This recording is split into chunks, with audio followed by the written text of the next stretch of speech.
Chapter 201. Berserker Mark. My Berserker Mark. Su Ming had his eyes closed as he mumbled in the cave in the mountains. His chi was circulating slowly and filling up his entire body. A layer of red appeared on his skin under his robes.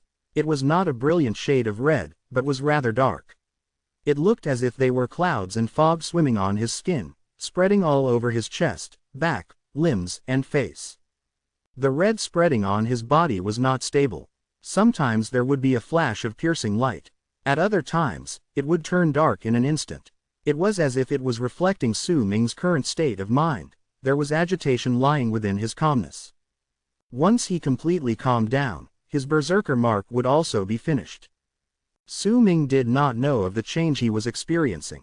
An indistinct illusion appeared before his eyes in his trance. That illusion was bizarre. It was a lake without any ripples. It was shrouded by fog, causing others to be unable to see it clearly. They could only glimpse the reflection of a full moon on the surface of the lake. It shone with a harmonious light, making those who saw be unable to differentiate whether they were looking at the moon or at the water's countenance. As he looked at the moon on the lake, Su Ming heard a sound calling out to him in a whisper. That voice calling out to him was weak and he could not hear it clearly, but it made him want to hear what it was saying. However, all of this just made him feel at a loss. Where is this? Su Ming looked at the moon on the lake. He felt that his mind was still clear. He had even once assumed that his berserker mark would be related to the moon of the fire berserkers. This is your heart. The whisper that sounded like a call seemingly answered his question. The voice was barely discernible, making those who heard it feel as if it was by their ears but also as if it was a lingering echo of a voice that came from afar. Who are you? Did you bring me here? Su Ming calmed down and looked around. This is your heart. You were the one who brought yourself here. Receive your mark and take the moon with you. From then on, you will be the strongest fire berserker in the land. As the symbol of the fire berserkers, the moon. Su Ming mumbled. Since he was young, he heard the elder talking about awakening to him. He also saw a few powerful awakened berserkers. Yet he only knew that when he awakened, he would draw a permanent and personal mark on his skin when he was in a trance. This mark held an important meaning to all berserkers. The mark was related to their entire life. It symbolized an aim, a reflection of themselves on their bodies. The berserker mark could be seen by others. A person would usually only have this one chance in their entire lives to draw it, and they could only have one mark. Su Ming listened to the whispers by his ears and looked at the lake shrouded by fog. It looked as if the fog around the lake had become much thinner, allowing his gaze to fall on the full moon reflected on the surface of the water. When he saw the moon, the voice calling out to him became stronger. That voice came from the moon on the water. It was as if it had been waiting for Su Ming's arrival for ages. It had been waiting for him to come to this place and take it away. Take the moon, take with you the will of fire and the might of berserk. Burn the heavens with fire, sweep away the world, assemble in you the body of the fire berserker. The whispering voice gained a hint of urgency. The instant the whispers echoed in the surroundings, the serene lake burned with raging fire, causing the lake to instantly turn into a lake of fire. All the fog dissipated in the face of the lake of fire. As the area distorted, only the moon in the lake of fire continued letting out a soft glow. However, there was something strange about that moon in Su Ming's eyes. The moon was slowly turning red. Is my berserker mark the moon? Su Ming felt his will urging him to move forward and touch the moon calling out to him from within the lake of fire. As the lake of fire before him growled, it sounded as if it was worshipping him. The fire spread out and opened up a path for him. The moon had turned to a brilliant shade of red. The moment Su Ming felt as if he was about to touch the moon, the scenes before him suddenly became clouded. In an instant, the world within his heart changed.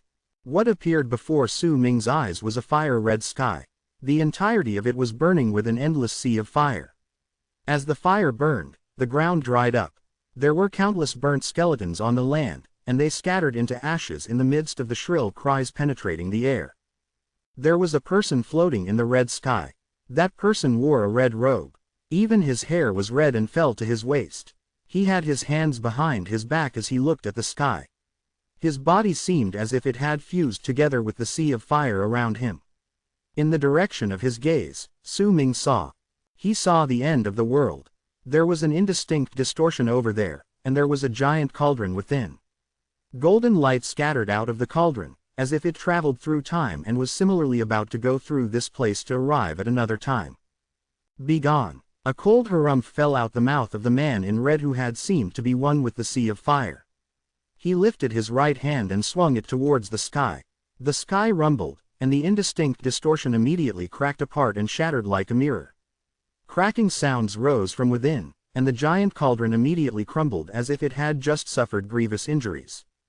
The man in red turned around slowly to look at Su Ming and said in a hoarse voice, "Come, accept the fire moon. Become one with the fire berserkers and receive the mark of the moon." The moment Su Ming saw the person's face, he felt shaken. This person's countenance was the exact same as his. Even his scar on the face was on the other person. His gaze was profound, and as he spoke, he stretched out his hand as if summoning Su Ming to his side. Su Ming took a deep breath and stared at the person who looked like a replica of himself before him with a dumbfounded expression. He had an inkling that this was not a duplicate of himself or an illusion, but a symbol of the berserker mark. If he accepted the mark of the moon, then it meant that he would very likely turn out like this in the future. After a brief period of pensive silence, resolution appeared in Su Ming's eyes. The moon is the mark of fire berserkers, but I'm not one of the fire berserkers. Even if I receive the mark of the moon, it will only turn into lightning. My berserker mark isn't set just yet. I won't take this mark. The instant Su Ming said his words, the fire-red world before him instantly fell apart. The person in red also dissipated. Once they disappeared, the lake that appeared once more before Su Ming's eyes let out a loud boom.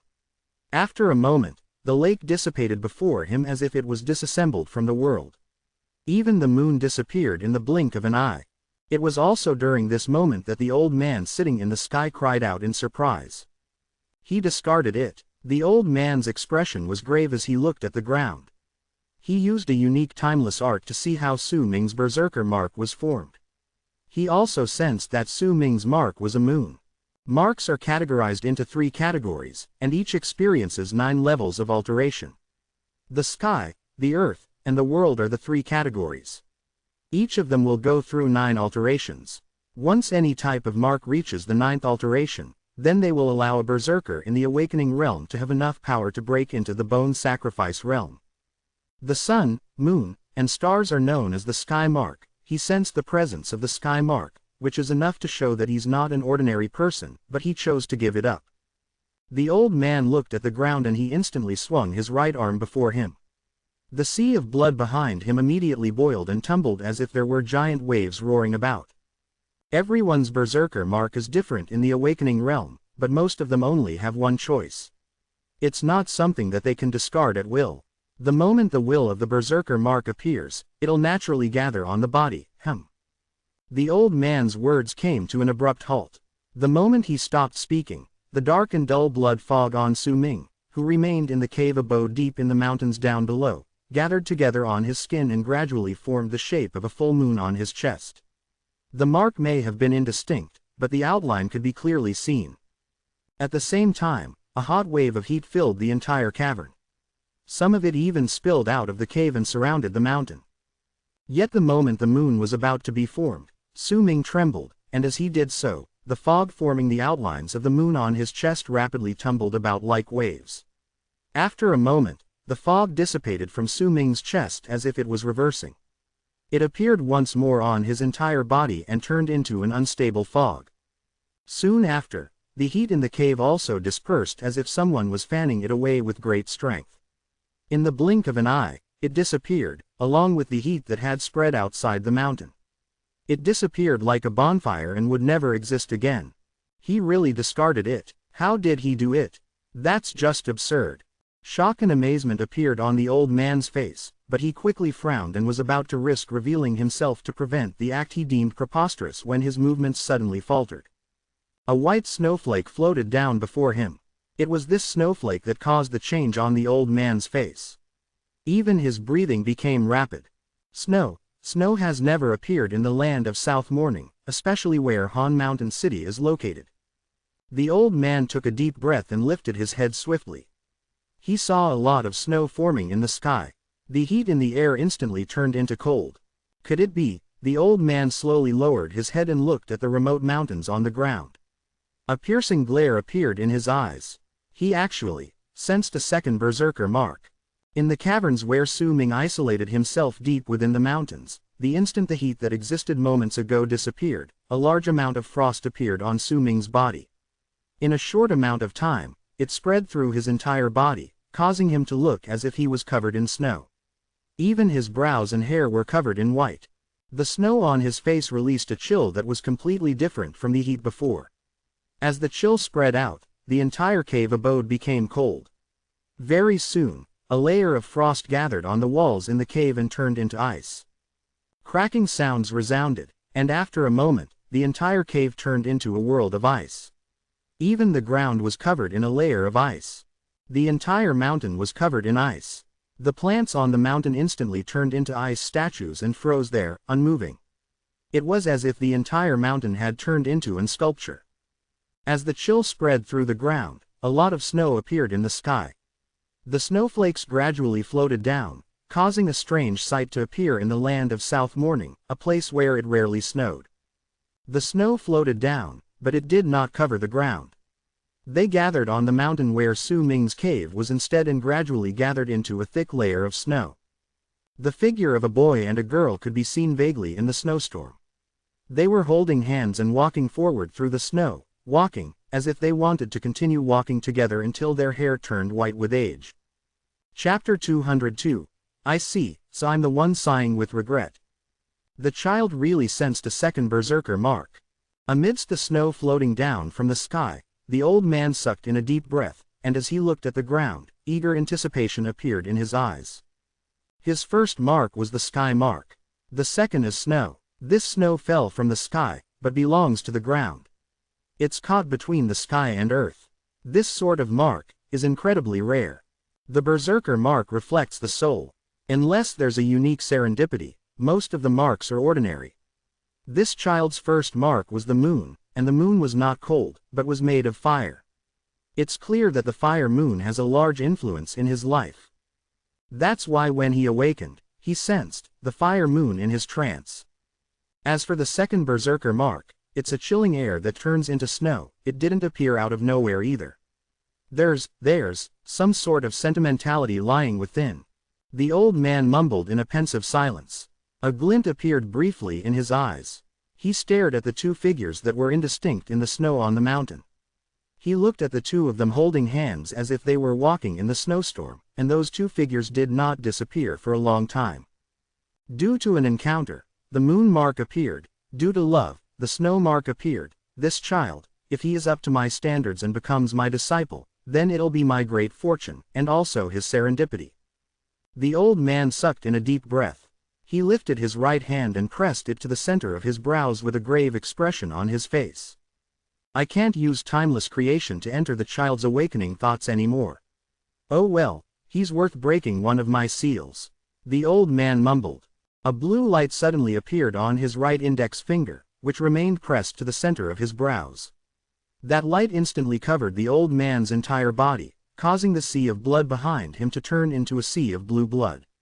Even the stone statue inside was letting out a strange blue light.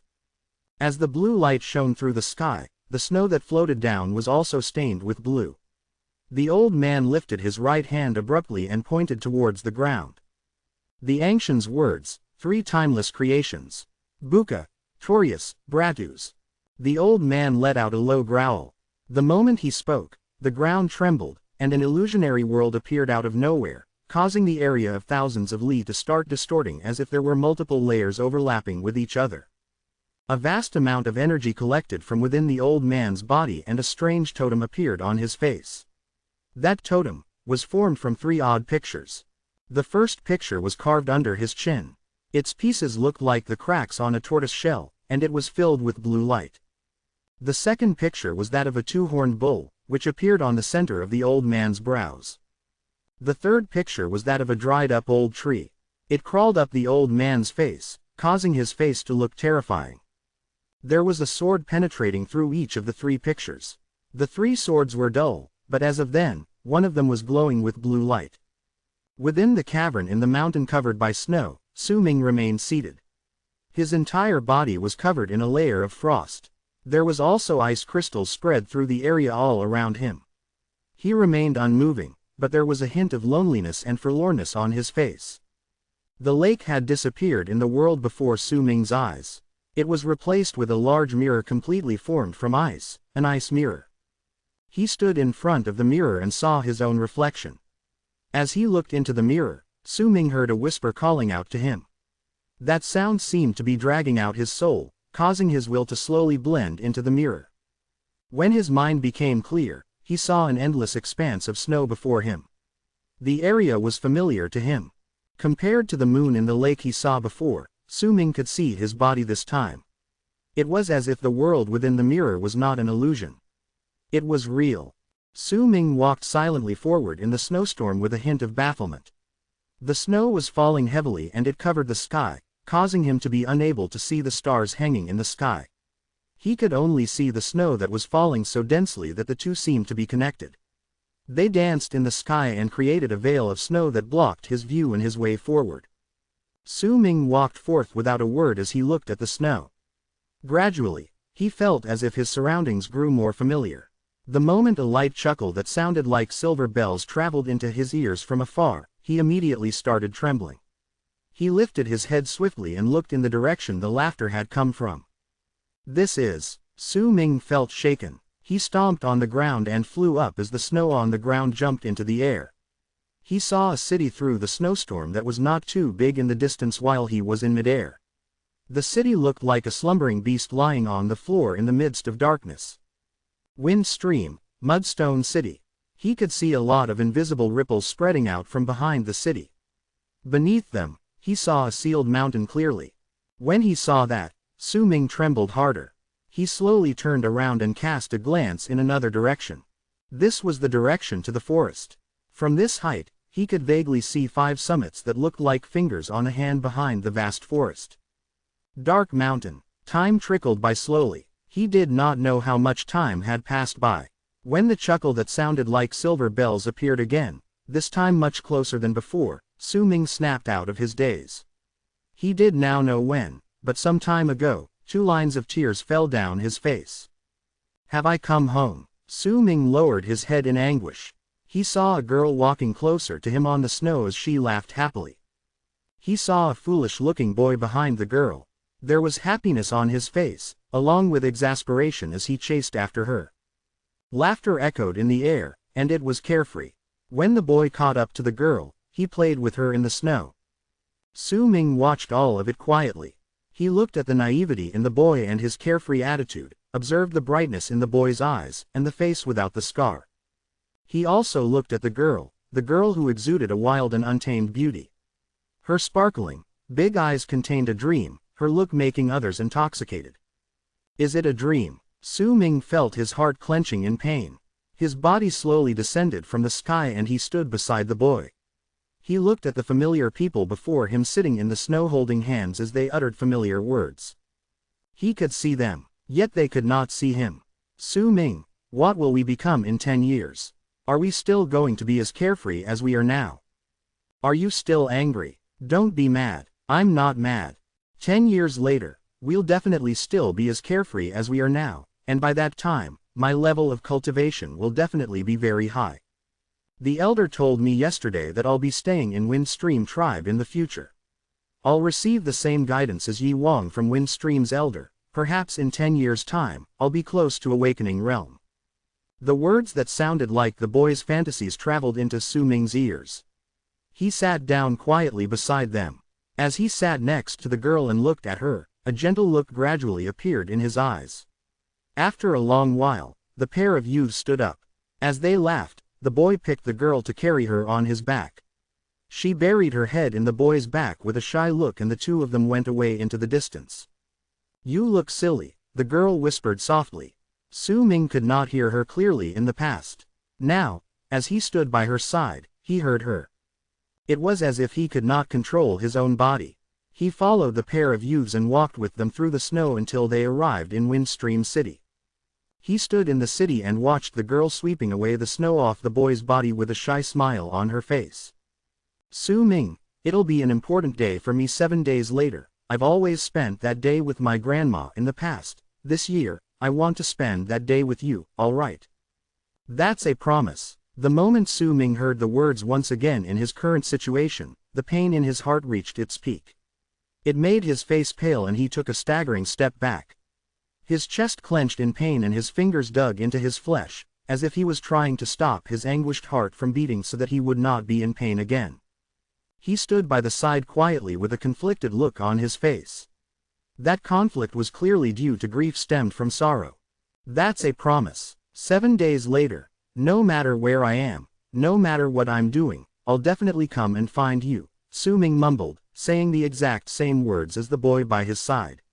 He did not miss a single word, but the meaning of their sentences was different due to the difference of age and time between them.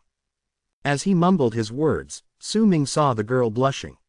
She ran back to Dark Dragon Tribe's lodge with a shy look. He looked at the boy laughing happily and foolishly as he walked in another direction. Su Ming's laughter eventually fell silent and turned into a sigh. It echoed in the air, just like when he had heard it in the past when he did not know who eventually sighed. I see, so I was the one sighing in regret. Su Ming lifted his head and looked at the sky before he closed his eyes. When he opened them once again, he was no longer in the world within the mirror. He was standing before the ice mirror instead. A white flower appeared in the mirror. The flower looked like snow and the white hue made it seem as if it possessed a spirit. The whispers calling out to him were coming from the flower in the mirror. It was as if everything that Su Ming saw just now was because he fell into a trance before the mirror. There was a faint figure behind the flower in the mirror. That figure was becoming clearer, and Su Ming could see that he was a man with white hair. The man had a freezing presence. His white hair floated in the hair. There was no scar on his face, but his features were strikingly similar to Su Ming's. He was staring at Su Ming with a cold look from within the mirror. There was a mark of a snow flower on the center of his brows. He wore a white robe, and when his cold gaze met Su Ming's eyes, Su Ming saw mercilessness within them. Only when you are merciless will you be heartless. Only when you are heartless will your heart turn cold. Only when you are cold can you command the cold in the world. Only when you are merciless and heartless can your heart turn cold, and only then will you find the path. Place your emotions in the mirror. When you turn around, do not take them away. The whispers calling out to him were indistinct. He could not discern whether they were mere illusions or he really heard them. The man in white continued looking at Su Ming with an aloof gaze, as if he was waiting for him to choose. Chapter 203. Su Ming's Mark. The old man sitting in the sky outside Su Ming's cave abode was looking at the ground with bright eyes. His expression became more solemn until eventually a hint of shock appeared on his face. Snow Mark. Sima Xin's berserker mark was also the snow mark. The mark of freezing snow once shocked the entire freezing sky, and he proved himself to be incredibly suitable for training the arts in Freezing Sky Clan. I didn't expect I'd see the same snow mark as Sima Xin's once again. The old man took in a deep breath and the glint in his eyes became brighter. As expected of a berserker who awakened after attaining full completion of the blood solidification realm, he managed to sense two completely different types of berserker marks. You gave up on the fire moon, but now the mark of freezing snow should suit your tastes. But from what I can tell from Sima Xin, the mark of freezing snow causes the person to be incredibly cold. He will freeze his emotions and his desires. It is a merciless chill. Will this child choose this? The old man mumbled and looked at the ground with a grave expression. His gaze seemed to penetrate through everything, allowing him to see the sad person sitting in the cave covered by frost. If he gives up on this mark again, unless he can sense the third mark, then he will have to choose a mark that doesn't suit him. If he doesn't choose, then his power will forever be stuck here and he won't improve. A hint of worry appeared on the old man's face. He had deep knowledge about berserker marks. There were some awakened berserkers who never had any berserker mark in the history of the berserker tribe. However, these people all could not further increase their power and would forever be stuck. Without a berserker mark, a berserker cannot be considered a true member of the berserker tribe. He shouldn't give this up now, the old man mumbled to himself, then his expression suddenly changed. As Su Ming sat in the cave in the mountains, a phrase echoed within the world in his heart. Place your emotions in the mirror. When you turn around, do not take them away, Su Ming mumbled. He looked at the ice mirror and the snow flower within it, along with the man in white behind the snow flower. Can I put all these in the mirror and not take them away with me? Anguish appeared on Su Ming's face and he sighed once again. I broke my promise once. I can't give up on my memories and the love I felt when I was a teenager. If I do that, even if I obtain the mark of freezing snow, would I still be me? Su Ming closed his eyes. I see. I didn't expect a awakened berserker mark to appear like this when I'm in a trance. The moon in the lake and the flower in the mirror. They're all mere illusions. They aren't real. All of these aren't real. Even so, the flower in the mirror and the moon in the lake are not my choices. Su Ming opened his eyes. I want neither the flower in the mirror nor the moon in the lake. The moment Su Ming spoke, a large amount of cracks instantly appeared on the ice mirror before him. As cracking sounds rang out, it shattered into an innumerable amount of shards. The ice flower and the person in white in the mirror also seemed to have duplicated themselves to exist within every single shard that scattered before Su Ming. Fool! When the old man in the sky saw this scene, he slowly spoke. However, he did not try to stop Su Ming as he initially wanted to do when he gave up on his first berserker mark. He chose to observe what Su Ming would do next instead. But he's bold. His personality makes him worthy of becoming my disciple. If you can really bring out the third berserker mark in your trance, then even if you can't become my disciple and can't pass my test, I'll still help you into Freezing Sky Clan. The old man watched the land silently, waiting for the third berserker mark that even he was not certain would appear. Time trickled by, and very soon, it was night. However, the night sky was filled with blue and blood-red light. A strange night sky filled with blue and red light was formed. The frost on Su Ming's body had disappeared in the cave on the ground. There was no longer any hint of ice or cold air on the walls of the cave. The entire mountain range returned to normal. So he can no longer do it. After waiting for a long while, the old man in the sky sighed. However, he did not leave. He remained in the sky and continued waiting. Gradually, the night went by. Even when the sky gradually brightened up, Su Ming remained seated and unmoving within the cave. No other signs of berserker marks appeared. It was as if they had fallen asleep. He gave up on the fire moon, which meant that the tribe he grew up in does not train the ways of fire. Because it's different and he did not want to give up on it, that's why he didn't choose it. From this, it can be seen that the child values family ties. He gave up on the snow mark because he did not want to be merciless and cold, which means he's someone who values his relationships. But people like these aren't suitable to train in my practice and learn my inheritance. He can't be a vice, he can't overturn anything. There's no need for any tests any longer. After 3 days, the old man let out a long sigh. He cast a profound look at the ground and did not continue waiting. He knew that while the time for the process of awakening differs for each berserker, but the moment they wake up from their trance, then it means that the process had ended. At that moment, he sensed that Su Ming had opened his eyes within the cave. If you choose to enter Freezing Sky Clan, then I will speak a word for you, the old man mumbled to himself. He left with regret and lamentation, walking into the distance. Loneliness could be seen on his back. As he left, the blue and blood-red light gradually faded away, and eventually, they disappeared along with the stone statue within that never once opened its eyes. I failed. Su Ming opened his eyes within the cave and looked at the walls before him as he mumbled softly. It was dark all around him. Amidst this silence, he lifted his head. His expression was calm. There was no hint of regret or any sign of other emotions. Instead, in the midst of the darkness, he sat in silence as if he was asking himself whether it was worth it to give up on 2 powerful berserker marks. The fire moon is not one with my tribe. If I have to give up on my tribe and no longer be a member of Dark Mountain tribe to be one of the fire berserkers, I don't want that.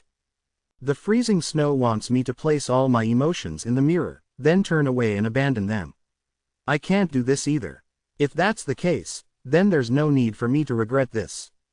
Su Ming could feel that once he gave up on the 2 berserker marks he obtained in his trance, his power in awakening seemed to have lost its vigor. It was as if his power was worn out. What is a mark? Su Ming did not bother himself with his powers waning. He lifted his head and looked at the dark ceiling in the cave and mumbled instead.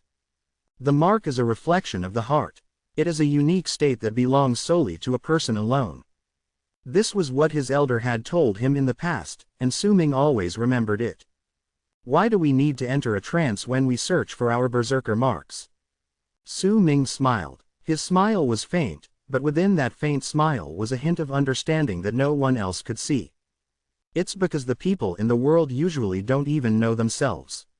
They don't know their hearts, that's why they need to go into a trance to sense what lies within their hearts. A berserker mark is just a form of self-examination.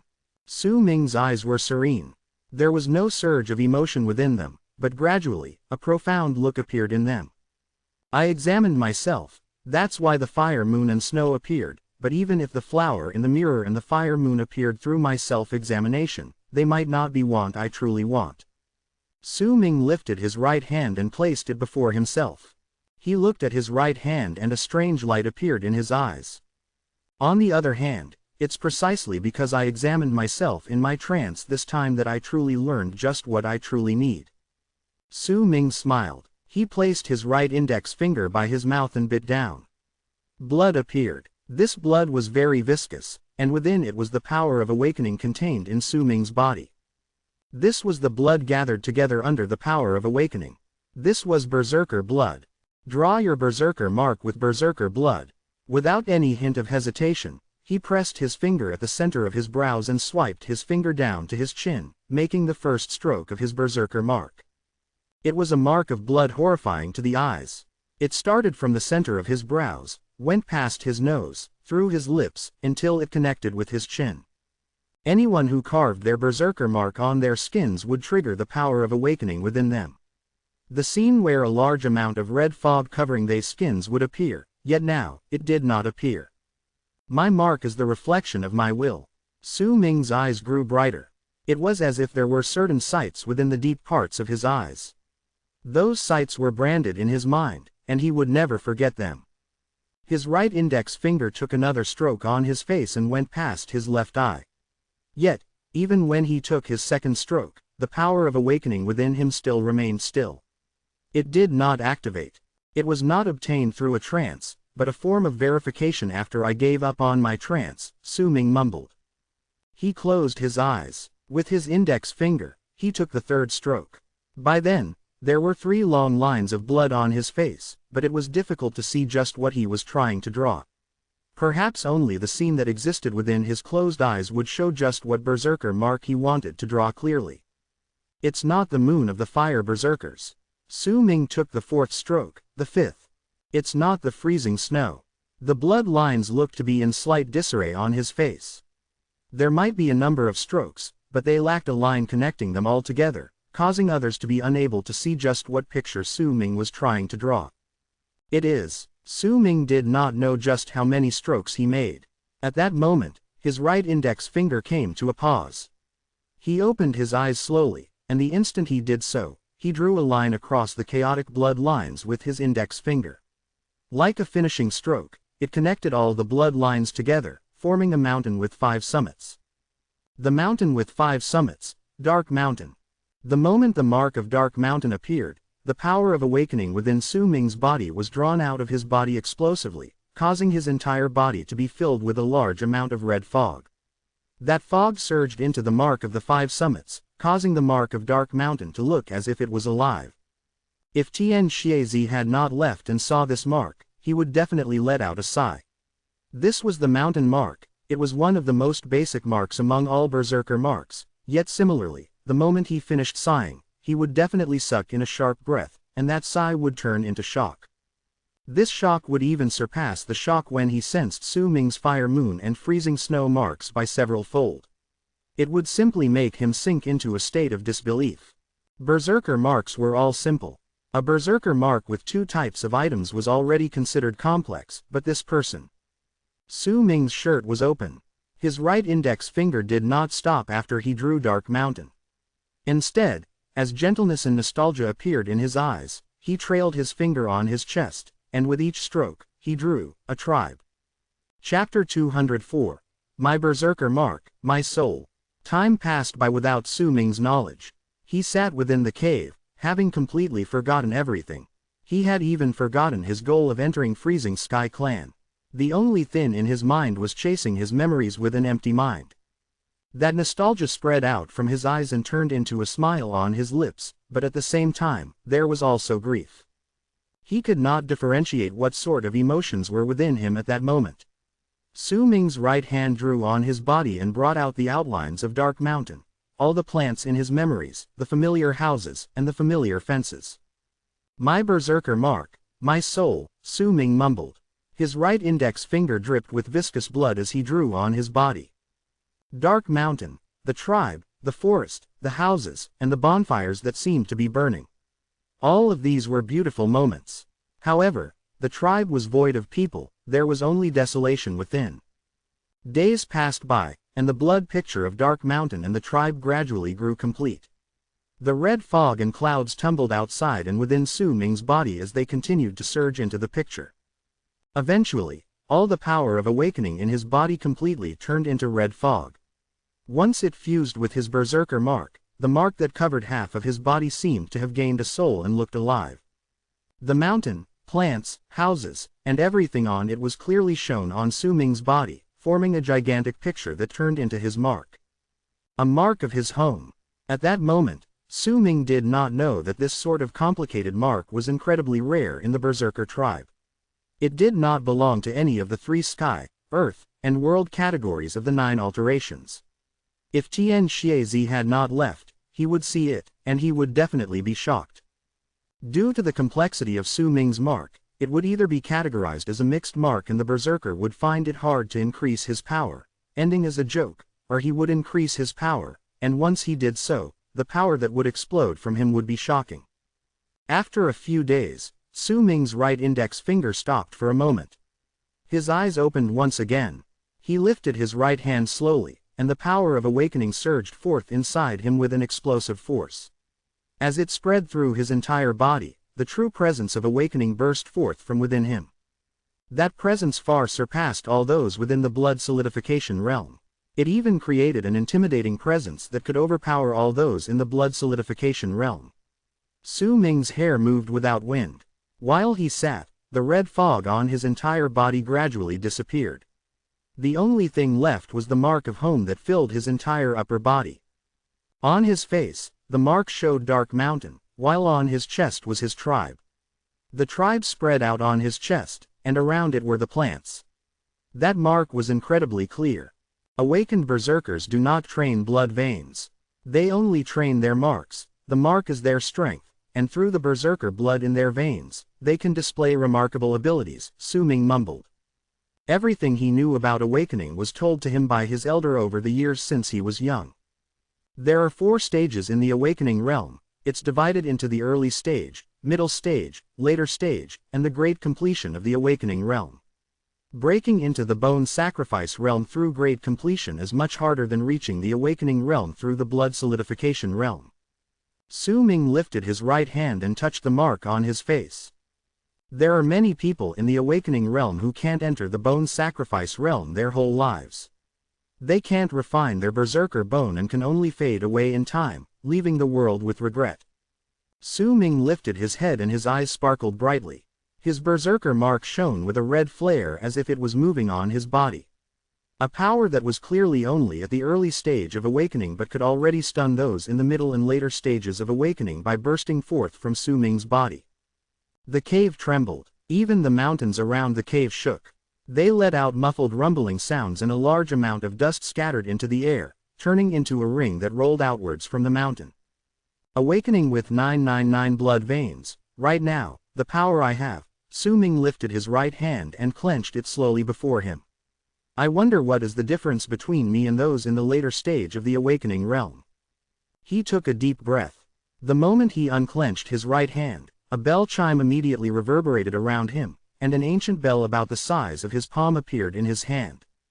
This bell was Han Mountain Bell. As he looked at this bell, a cold smirk appeared on Su Ming's lips. Sima Xin, with my current level power and this treasure, I wonder just what is the difference between us. Su Ming swung his arm, and once he put away the ancient bell, his body swayed forward, and the door to the cave instantly shattered. As it turned into a countless amount of debris that tumbled backward, Su Ming walked out calmly. Behind him, the small Virescent sword let out a joyful sword whistle. It surrounded Su Ming and eventually crawled into the center of his brows with a flash, hiding in the form of a sword mark. He Feng was trembling. He followed behind Su Ming like a servant with extreme anxiety. He had witnessed every moment of Su Ming's awakening. As of now, his reverence towards Su Ming had reached its peak. Su Ming stepped on air and walked towards the sky from the ground. He stood there, but did not circulate his power intentionally. His power seemed to have lost its weight and he seemed to have become one with the sky. He could rise into the sky at will. The wind in midair was very strong. It could be heard moaning as it blew past. It moved Su Ming's hair and made the green robes he wore once again dance in the air.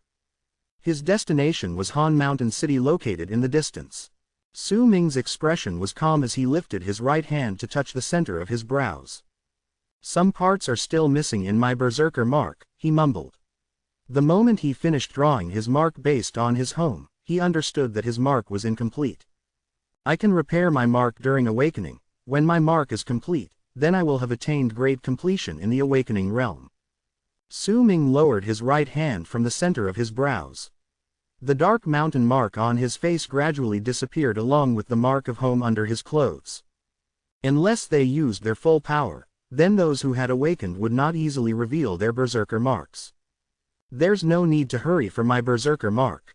Right now, I need to enter Freezing Sky Clan and get the map back home." Light flashed through Su Ming's eyes briefly before they turned calm once again. He turned around and cast a glance at He Feng. He Feng immediately shuddered when Su Ming looked at him. He instinctively put on a flattering look on his face and quickly bowed before he spoke loudly. "Master, congratulations on awakening and drawing your berserker mark. Master, you were born to be extraordinary. You are a bright and handsome man with shocking potential. With just a glance, I can tell that you're different from the others. You'll definitely rise up above others in the future, and with one." He Feng was not used to saying all these things. Some of his words did not manage to convey his thoughts, but it was still clear that his fear towards Su Ming at that moment was completely different from before. The difference in their power caused a form of subjugation that made He Feng suppress all his inner thoughts. When he saw Su Ming frowning as he spoke, He Feng immediately stopped speaking and put on a moved expression. He was about to use another method to get into Su Ming's good books when Su Ming's words traveled into his ears. "That's enough. Come back." He Feng immediately nodded. The moved look on his face instantly changed to that of worship. His body turned into a wisp of green smoke that crawled into Su Ming's body and disappeared. However, Su Ming did not know that there were currently all sorts of emotions welled up in He Feng's heart. Those emotions were not due to Su Ming becoming stronger, but due to himself. "He Feng, have you forgotten how to be flexible, even though you learned it since you were young? It's just flattery. It's not difficult. I can definitely get used to this. When I make this boy happy, then it'll be easier to negotiate." He Feng made a decision in his mind. But this boy's power is too high now. His changes over the years are just too great. I'm to blame for making the wrong judgment. If I knew that his power would be so abnormal, then I wouldn't have bothered him. He Feng was a little worried as he stayed in Su Ming's body. "I have to improve our relationship. I can't just rely on flattery. He's becoming increasingly more intelligent. Before long, I'll no longer be useful to him.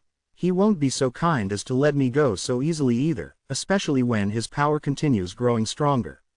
He'll know sooner or later that spirit bodies like mine will increase the power of enchanted vessels if we're placed into them and refined within." Once He Feng thought about that, he was immediately terrified. "I don't have any other choice. I have to change my plans and make him know how useful I am." As He Feng was thinking, Su Ming turned into a long arc in the air and charged towards his destination, Han Mountain City. He had already made all preparations. What was left was for him to return to Han Mountain City and enter Freezing Sky Clan. There are few who have seen how I look like in Han Mountain City. Even if I awakened there, I still managed to hide my face. I never once revealed myself. But there should be some who recognized me as Mo Su from Tranquil East Tribe, but that's not a problem. Han Kangzi once said that Freezing Sky Clan will only take Han Fei Zi in as a disciple this time, then if I want to get in, I'll have to follow my previous plan. I have to show off and shock them. Su Ming's expression was calm. Awakening in Han Mountain was in truth just part of the plan to create a chance for him to enter Freezing Sky Clan. As he was mulling over his thoughts, He Feng's respectful voice suddenly appeared in his ears. Master, I have another cave abode. Su Ming continued charging forth. He did not bother about He Feng. Master, I've already decided to offer this cave abode to you as a present congratulating you for awakening. There's not much in the cave abode, just some stone coins. I obtained them using various methods in the past. Su Ming continued ignoring him. His speed increased as he looked in the direction where Han Mountain City laid. He Feng waited for a while. When he saw that Su Ming was still not tempted, he laughed bitterly and gritted his teeth. Master, it's not just one cave abode. I have two. There are stone coins hidden within the cave abodes. 3. Master, I have 3. 4. Master, I only have 4 cave abodes left. As He Feng continued speaking, he became increasingly more anxious. Where is it? Su Ming asked unhurriedly while continuing to move forward. When he heard this question, He Feng felt a burden lift up from his shoulders. However, he could not help but feel his heart aching in pain, yet he had to improve their relationship. He had to get into Su Ming's good books, hence he quickly spilled out the locations. Once he sees the stone coins, he'll definitely be shocked and ask me where I found them.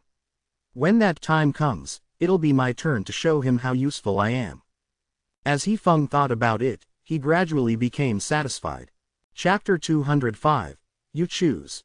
Su Ming did not immediately return to Han Mountain City. He changed directions instead and went to the 4 locations He Feng provided him for the 4 cave abodes. Once he found them and saw the stone coins hidden within the cave abodes, he was shocked. He Feng had a large amount of stone coins within the 4 abodes. It far surpassed the amount he had in his storage bag. When he saw these stone coins, Su Ming helped himself to them. He swung his arm and put away all the coins in his storage bag before turning around and leaving. He Feng waited, but when he saw Su Ming continue charging towards Han Mountain and showing no intention of asking him, he was stunned, because it was different from what he had imagined. He waited for a little while longer before He Feng found himself asking. Master, haha, aren't these stone coins good? They're not bad, Su Ming stated calmly. It's my greatest glory to be able to serve and please you. If you think it's good, then all is well. If you ever find yourself lacking money, then you don't have to worry. With my abilities, I will definitely be able to earn a lot of stone coins for you. He Feng spoke carefully in hopes of drawing the topic to his plans. All right, Su Ming answered without any hesitation. The moment he finished speaking, he no longer spoke. As he charged forward, the distance between him and Han Mountain City closed up. He Feng felt depressed. After a moment of hesitation, he spoke once again. Master, I only used a few years to obtain all these stone coins. I'm not boasting about myself. I'm well versed in the art of negotiation. In truth, Master, your method of negotiating with the others previously was wrong. I'm very good in this. Oh, the ghost of a smile appeared on Su Ming's lips. He knew since a long time ago that He Feng wanted to say something, or else he would not have given him such a huge present. The moment he heard Su Ming replying, He Feng's spirits were lifted. He immediately used this chance to present the benefits of having him around. I'm not boasting about myself. It's true, Master, I'm very talented in the buying and selling of items. We have to haggle the price when we buy things. This is something easy for me. I got these stone coins with this method. My status in Han Mountain City was about the same as yours as Mo Su. I've made quite a name for myself in the city. Master, I'm not boasting about myself. If you let me handle your finances, I'll definitely earn loads for you. If anything catches your eye, you just have to tell me and let me buy it for you. I'm not boasting about myself. The more He Feng spoke, the more excited he became. He even spoke about his past glorious achievements. However, every single time he mentioned all these, there would always be one sentence that repeated itself. I'm not boasting about myself, Master. I'm really not boasting about my amazing self, I mean, I'm not boasting about myself. Su Ming's kept on smiling as he listened to He Feng. He suddenly felt that this He Feng was perhaps the man's real self. The day passed by with He Feng continuing to boast about himself. When night fell, Han Mountain appeared before Su Ming's eyes.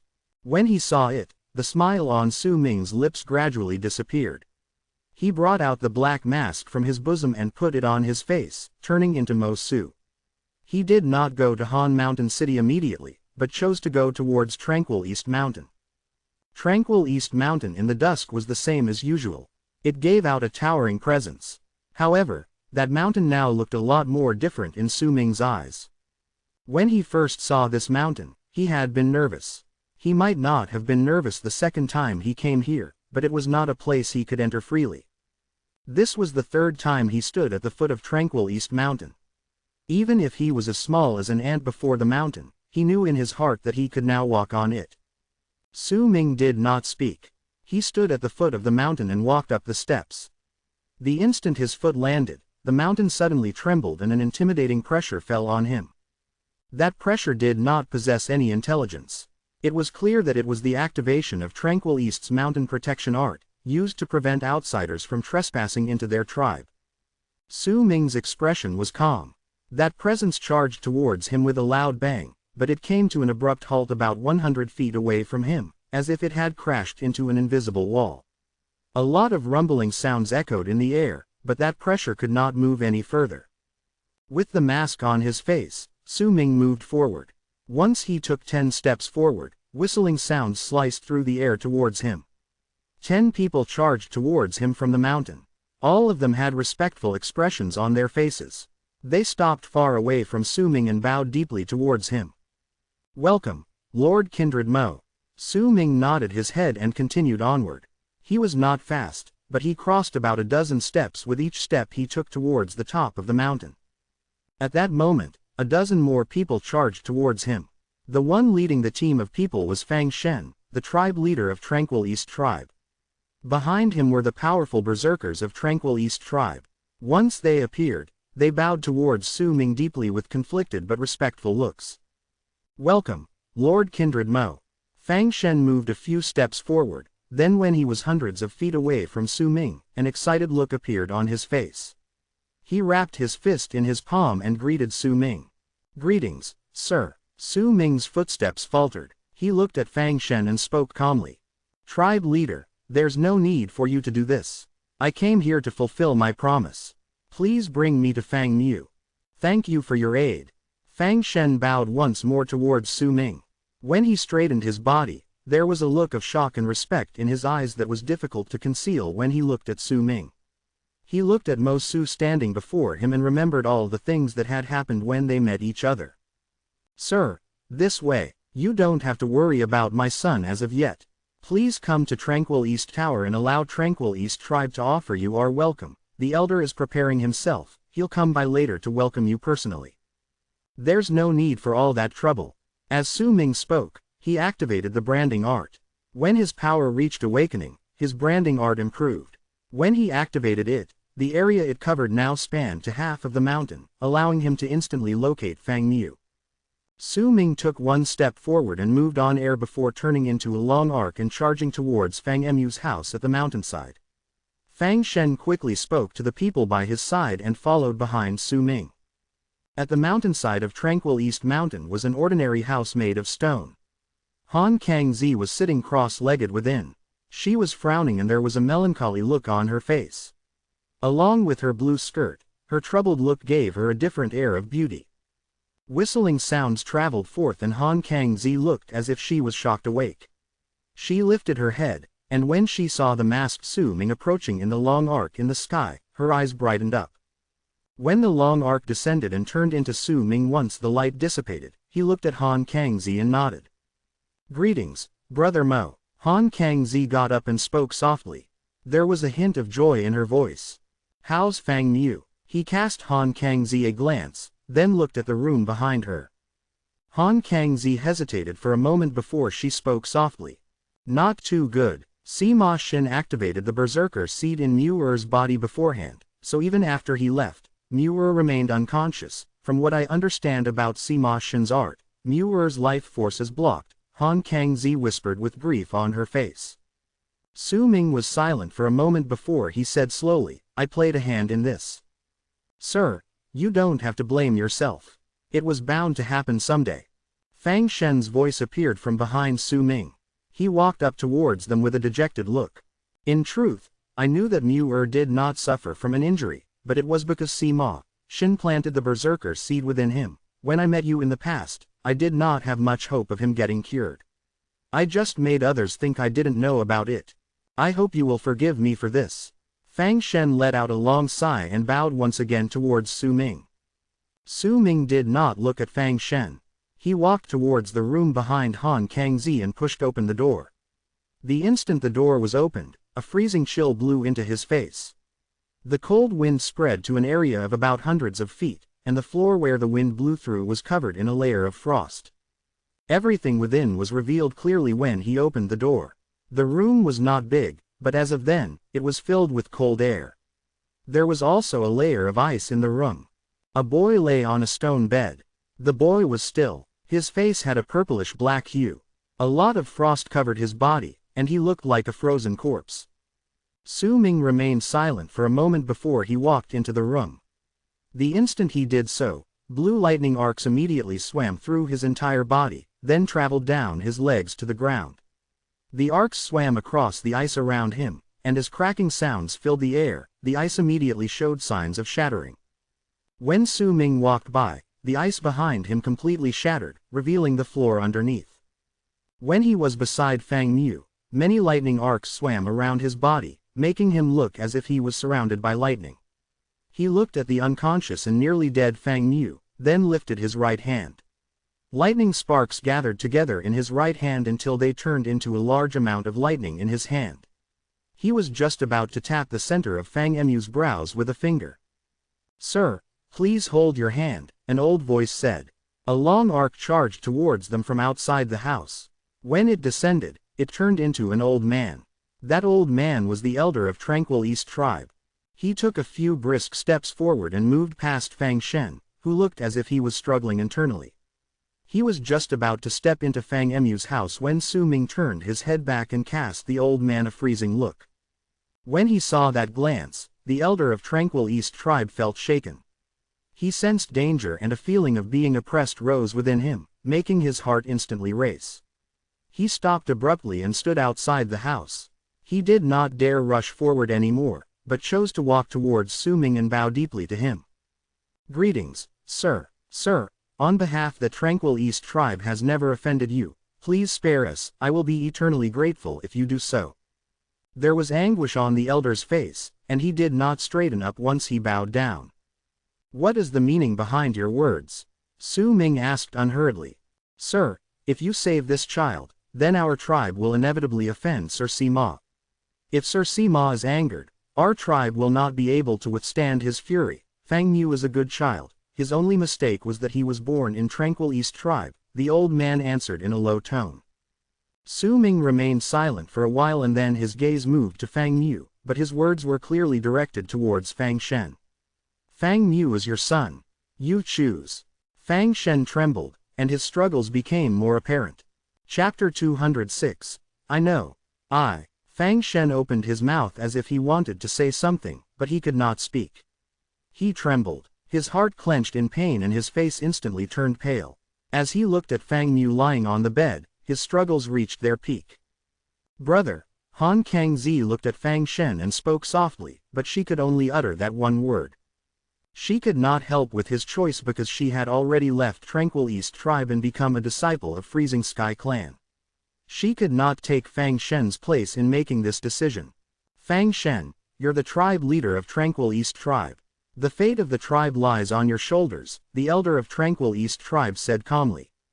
This day was bound to come sooner or later. Fang Shen looked at his son and the struggles in his heart reflected in his eyes gradually disappeared to be replaced by resolution. Everyone will die in the end. He is my son, he shouldn't be my son, he mumbled. Su Ming remained silent as he looked at Fang Mu lying by his side. He looked at his purplish-black face and felt as if he could feel the boy's pain. Perhaps he was only suffering from physical pain, but if Fang Mu could hear what was happening around him at that moment, then the pain he suffered would definitely stem from within his heart. His fate lay in his father's hands, and he would have no idea how his father would choose. Would he choose to ignore the danger of offending Sima Shen and take the big risk of saving his son's life, or would his father give up on him? He still has some consciousness left, he can hear your decision, Su Ming said languidly. He had seen a single tear trickle down the corner of Fang Mu's eye just now, but before it managed to fall, it had turned into a shard of ice. Fang Shen trembled even harder. He staggered forward and walked into the room. The freezing air closed in on him.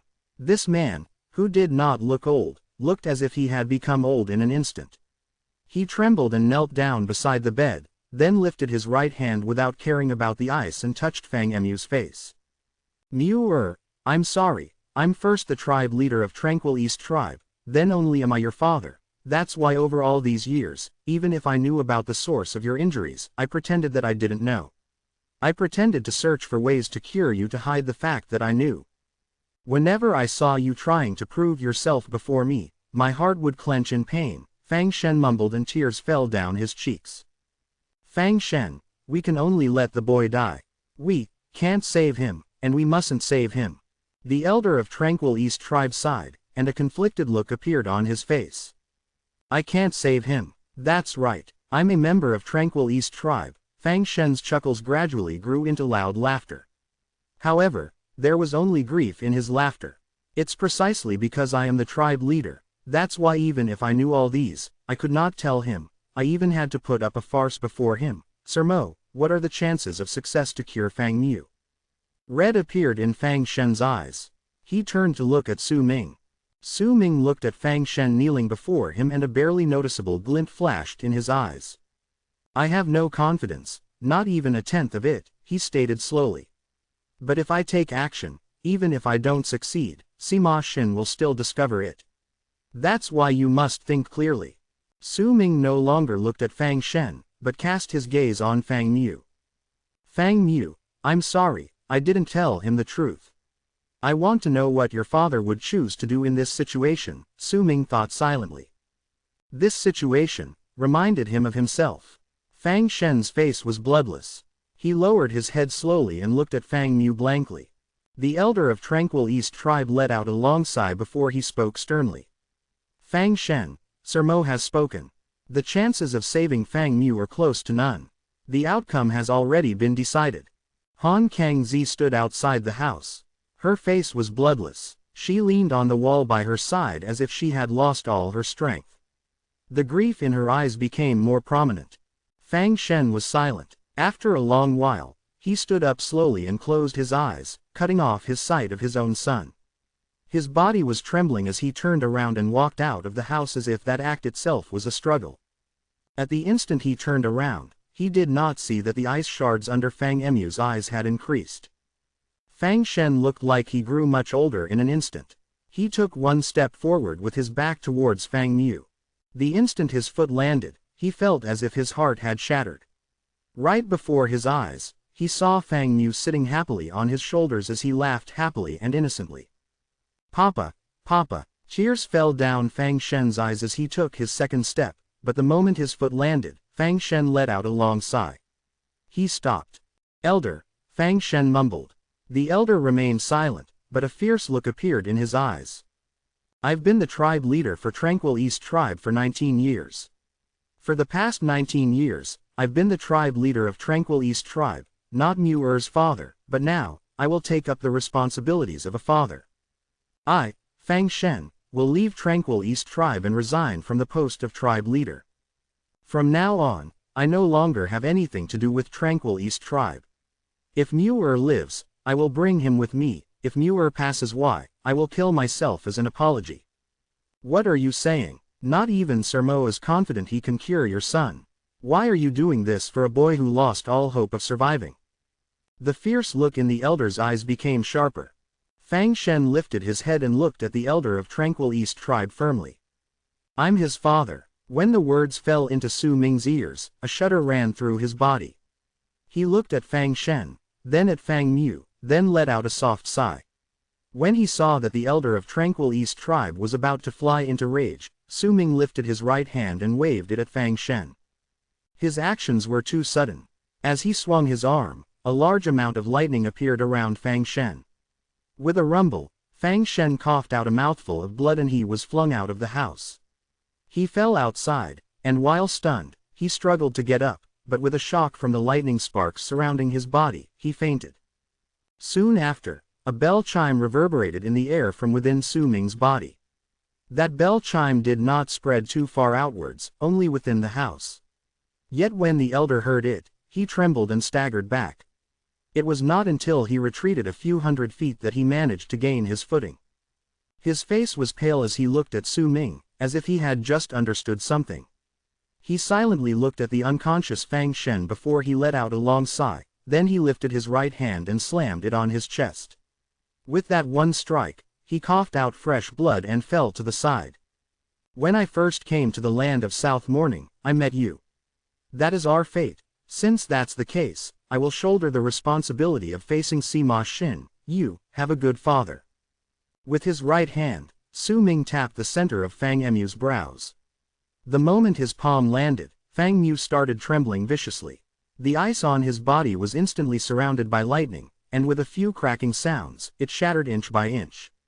Yet the moment the ice on his body shattered, freezing air spread out from within Fang Emu's body once again, as if it was going to cover his body in ice once more. When what little remained of his life force was gone, Fang Mu would breathe his last. A glint appeared in Su Ming's eyes. Almost at the very instant the freezing air appeared, he lifted his right hand again, and with a flash of lightning, a white medicinal pill appeared in his hand. The medicinal pill was about the size of an infant's fist. It was round, and did not look as if it was supposed to be consumed. It looked like an enchanted treasure instead. The moment it appeared, an absorption force spread out, causing a large amount of the freezing air in the house to surge towards the pill, as if the medicinal pill itself was a void that sucked in all that existed. Spirit Plunder. Su Ming might not have known about the name nor the origins of the berserker seed planted within Fang Mu, but from the looks of it, there was a hint of the power from a berserker mark hidden within, nourishing it. As long as it was a berserker mark, then Su Ming was confident Spirit Plunder would be effective.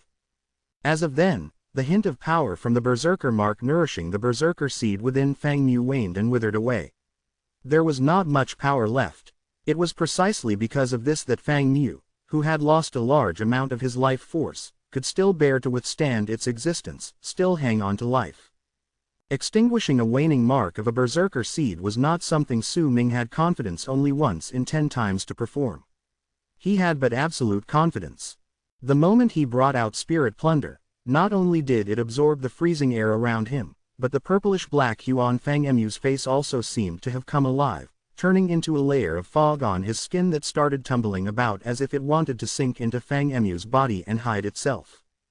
Yet the moment Su Ming swung his right arm and Spirit Plunder slowly floated down to stick to the center of Fang Emu's brows, the purplish-black fog was immediately absorbed into the medicinal pill.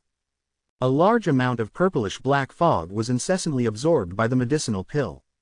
Gradually, a layer of frost appeared on the medicinal pill, but the rate of absorption did not decrease by even the slightest. It only became faster. After a moment, an indistinct roar came from within Fang Emu's body. Once all the purplish-black fog was absorbed, a purple snow flower appeared on Fang Emu's face. The snow flower had been buried deep within his body. Right now, it was finally forced out. As Fang Mu trembled furiously, the snow flower was drawn to the medicinal pill's side. In an instant, it was taken in. When the medicinal pill sucked in the snow flower, its color immediately changed to purple. Cold, chilly air spread out from within the pill. Its appearance changed drastically. Once it spun a few circles slowly on Fang Emu's head, it floated at a leisurely pace to Su Ming before landing on his right palm. The instant he came into contact with the medicinal pill, a gust of freezing air seeped into Su Ming's body, but it soon scattered away and disappeared. At the same time, a similar presence to that of an enchanted treasure appeared on the medicinal pill.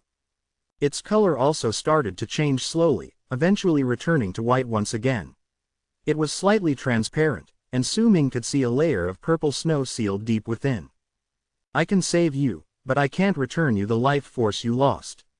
Take care of yourself. Now, nothing connects us anymore, Su Ming stated calmly and put away the medicinal pill. He looked at Fang Mu, whose face no longer had the purplish-black hue and whose body was no longer covered in frost, struggling to open his eyes before he turned around and left. Senior. Fang Mu opened his eyes weakly and saw an elegant back. For some unknown reason, when he saw that back, he thought he saw desolation and loneliness. Han Kangzi looked at Su Ming's back outside the house and lowered her head. The elder of Tranquil East tribe opened his eyes on the ground, and in his eyes were conflict and respect. He closed them once again. By the side, Fang Shen too opened his eyes, trembling. There was gratitude and shame within them. He had not fainted. At the foot of Tranquil East Mountain, Su Ming walked towards Han Mountain City in the dark. His long hair floated in the wind, blending with the darkness. Ahem, master, you seem to have been tricked. I know. Ha, then why did you save him just now? Su Ming looked at the unfamiliar stars in the sky and did not reply. Chapter 207. 2 days. During the night, the faint lights from Han Mountain City would sway in the wind. If anyone walked towards the source of the lights, they would see that they led to inns that were alive with people during the night. Su Ming walked through the streets in Han Mountain City. He looked at the familiar houses around him as he walked past them quietly. Many years have passed since I came here. Su Ming's footsteps faltered. Before him was an inn. There were not a lot of guests inside at night. Most of them were drinking alone. Occasionally, they would talk to each other in whispers. There was a table beside the door. The innkeeper was a man in his 20s. He had fallen asleep with his chin propped on his hands. There was an indescribable feeling surrounding Han Mountain City. It was as if that feeling had turned into depression that fell upon the hearts of all those within the city. That was why there were so many people still drinking in the inns at night. I'm here again. Su Ming looked at the inn. He remembered that when he first came to Han Mountain City, he met Yifeng and Han Feizi in this particular inn. When I first came here, I stepped into this inn. Now that I'm about to leave, I'm visiting this inn again. Su Ming smiled and decided not to walk further on. He stepped into the inn. The layout inside was the same as it was in his memories. His arrival did not attract too much attention. Only the slumbering innkeeper opened his eyes slightly as if he was awakened by the wind Su Ming brought with him when he walked past. He cast Su Ming a glance. Right now, Su Ming was walking around with his real appearance. Very few people in Han Mountain City had seen his real face before. Even if they did, they would find it hard to link him to the famous berserker who awakened after attaining great completion in the blood solidification realm in Han Mountain, or even the equally famous Mo Su. He walked into the inn and went to the same table he had taken in the past and down. Soon, the innkeeper walked over to him, yawning, but he did not take his order. Instead, he placed 2 pots of wine on his table and some dishes to go with the wine before he left and returned to the table by the door, propping his chin on his hands once again to doze off. Su Ming picked up the wine pot and took a sip. It was the same wine he had drunk in the past. When it entered his mouth, the liquid would burn his tongue and flow down his throat like a trail of fire. It was quiet all around him. Only snoring sounds could be heard rising and falling in the inn. The rest of the people, including Su Ming, were all drinking their wine silently. Some of them were frowning, and there was a helpless sort of anger written on their faces. Even the inn was enveloped in the same atmosphere within Han Mountain City. There was also an oppressive feeling in the air. Su Ming lowered his head and drank the wine. He did not look at anyone else. During that night, no one in the inn bothered to observe him either. They were all troubled by their own thoughts. Time trickled by. Approximately after the time it takes to burn an incense stick later, the sounds of footsteps traveled into the inn. 2 men dressed in green robes walked inside and sat down together silently. They chose at a table by the side and sat with sullen faces, saying not a word. Another person came to drown his frustrations in wine. Han Mountain City has been drastically different from how it usually is for the past few days. A middle-aged man in blue robes sitting not far from Su Ming took up his wine pot and hiccuped, a clear sign that he was drunk. He laughed softly, but those who heard that laughter knew that it was one of self-deprecation. Everyone is disappointed because of freezing Sky Clan this time. Who would have known? The silence that had hung in the air previously was now broken softly as another person put himself down. We're disappointed, but there's nothing we can do about it. The envoys from Freezing Sky Clan have already spoken. This time, they will only receive one disciple, and that is Han Fei from Lake of Colors tribe. One of the men in green robes who had come in later slammed his right hand on the table. Innkeeper, bring us wine. That one slam and shout immediately woke the innkeeper, who quickly got up and sent food and wine to the two newcomers. What's the use of getting angry at the innkeeper? Go and look for the envoys of Freezing Sky Clan instead. They didn't say blatantly that they won't take in anyone this time. Humph, they didn't, indeed, but who exactly in Han Mountain City can meet their requirements to qualify entering the school? The man who had slammed his hand on the table laughed coldly as a helpless expression settled in his eyes. However, right till the end, the man in blue robes beside him did not speak. He sat in his seat without a word. Besides, it's just a qualification. Once we obtain that qualification, we still need to partake in their subsequent tests before we can get into Freezing Sky Clan. In the end, aren't they just blatantly telling us that they're only taking in one person this time? Freezing Sky Clan is powerful. If we want to enter, then we can't go against their will. What else can we do? A drunken old man dressed in plain clothes lying sprawled on a table lifted his head. With a drunken demeanor, he laughed sarcastically. I heard that Sir Nantien and the other powerful awakened berserkers visited the envoys of Freezing Sky Clan together, but they left dispirited. Sir Kju even left Han Mountain City in a fit of rage. Right now, the only powerful awakened berserkers within the city are Sir Nantien and Sir Leng Ying. The envoys from Freezing Sky Clan don't even acknowledge awakened berserkers. What else can we do? Sounds of discussions filled the air inside the inn. Anything related to Freezing Sky Clan seemed to create a resonance with the crowd. The feelings of anger, helplessness, and depression within them grew stronger. Su Ming sat at the table in the corner and drank his wine as he listened to the words that reached his ears. I see. Many things have happened here while I was out drawing my berserker mark. But no matter, I already expected that Freezing Sky Clan would do this. Su Ming picked up his wine pot and lifted his head to look at the people engaged in heated discussions. He got up and walked over. He placed his wine pot on the table of the two men in green robes. Once he attracted their attention, Su Ming swept his gaze across the man who still remained silent before he looked at the man who had slammed his hand on the table. My fellow brother, may I sit here? He asked with a smile. The man frowned. He scrutinized Su Ming several times. At that moment, he was feeling peevish. He was just about to retort when his silent companion nodded his head. When the man saw his companion nodding, he was momentarily stunned and rendered speechless. Su Ming smiled and sat down, then picked up his wine pot and took a sip. I have a few questions I'd like to ask. Please, ask away. The person who spoke was the silent man in green robes who had nodded just now. His voice was hoarse. This was the first time he had spoken since he came. Others might not think too much about it, but his companion, the man who had slammed his hand on the table just now, had a strange look on his face. He knew that his companion was of high status and did not like to speak, preferring silence. There was also a prideful air carved into his bones. Usually, he would have ignored all those around him. If it had not been due to the same helplessness they felt at the moment, his companion would not have come drinking with him either. Was the requirement stated by Freezing Sky Clan to challenge the chains of Han Mountain? Su Ming looked at the man with a hoarse voice and asked languidly. No, ever since the Lord Divine General successfully cleared the chains of Han Mountain, the envoys from Freezing Sky Clan declared that the requirements to enter the school will no longer be to challenge the chains of Han Mountain, the man said hoarsely. When he looked at Su Ming, there was a hint of hesitation and respect in his eyes. Sir, did you just come to Han Mountain City? How could you not know about this? Challenging the chains of Han Mountain to enter the school is old news. The new requirements have been set. If you want to enter the school, you only need to do one thing. This thing is, haha. The person who spoke was a man sitting not too far from them. He held a pot of wine in his hands and emptied it in one swing. He laughed at himself. Speaking about it is easy.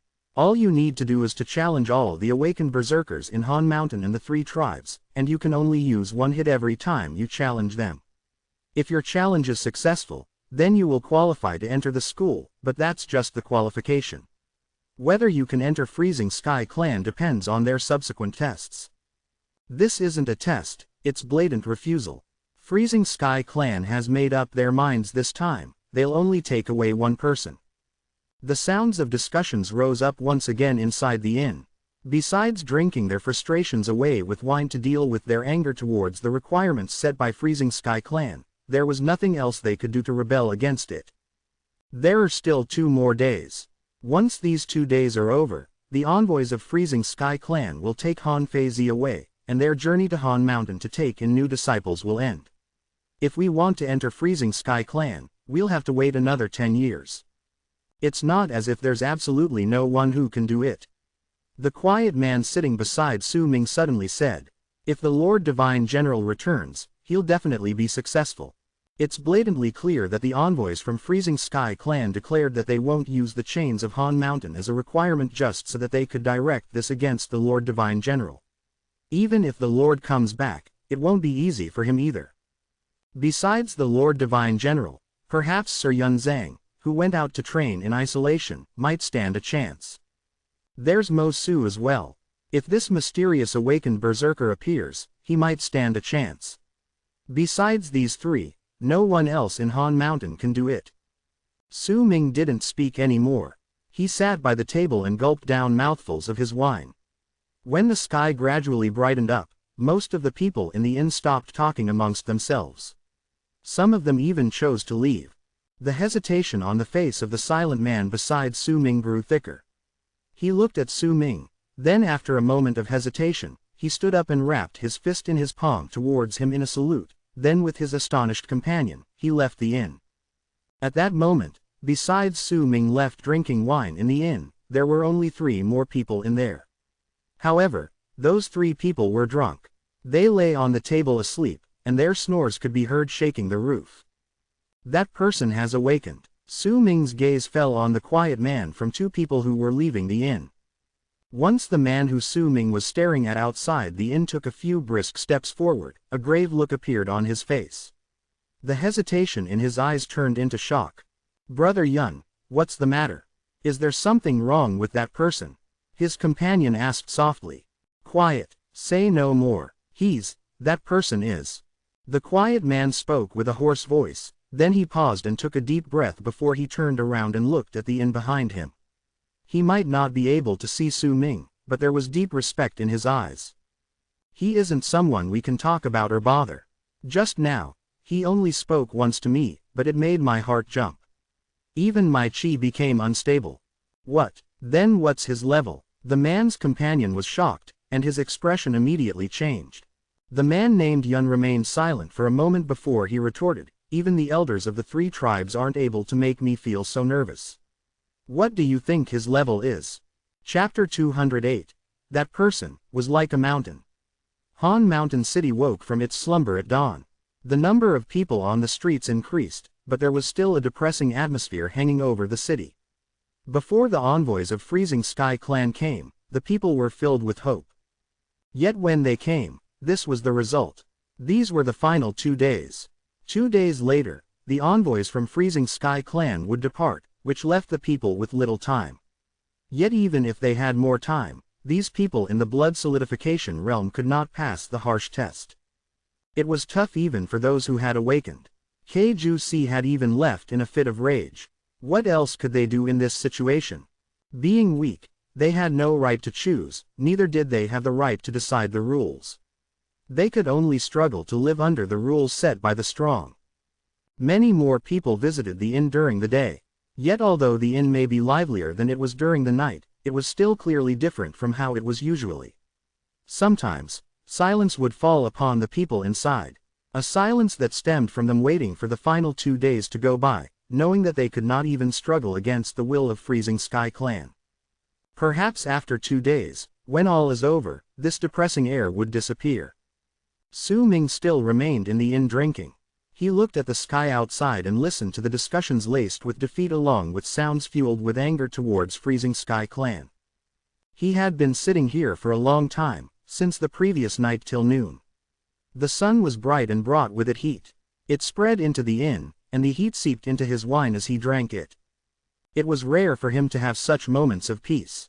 In his memories, the only times where he did not need to train, isolate himself, hide, and kill were in Dark Mountain.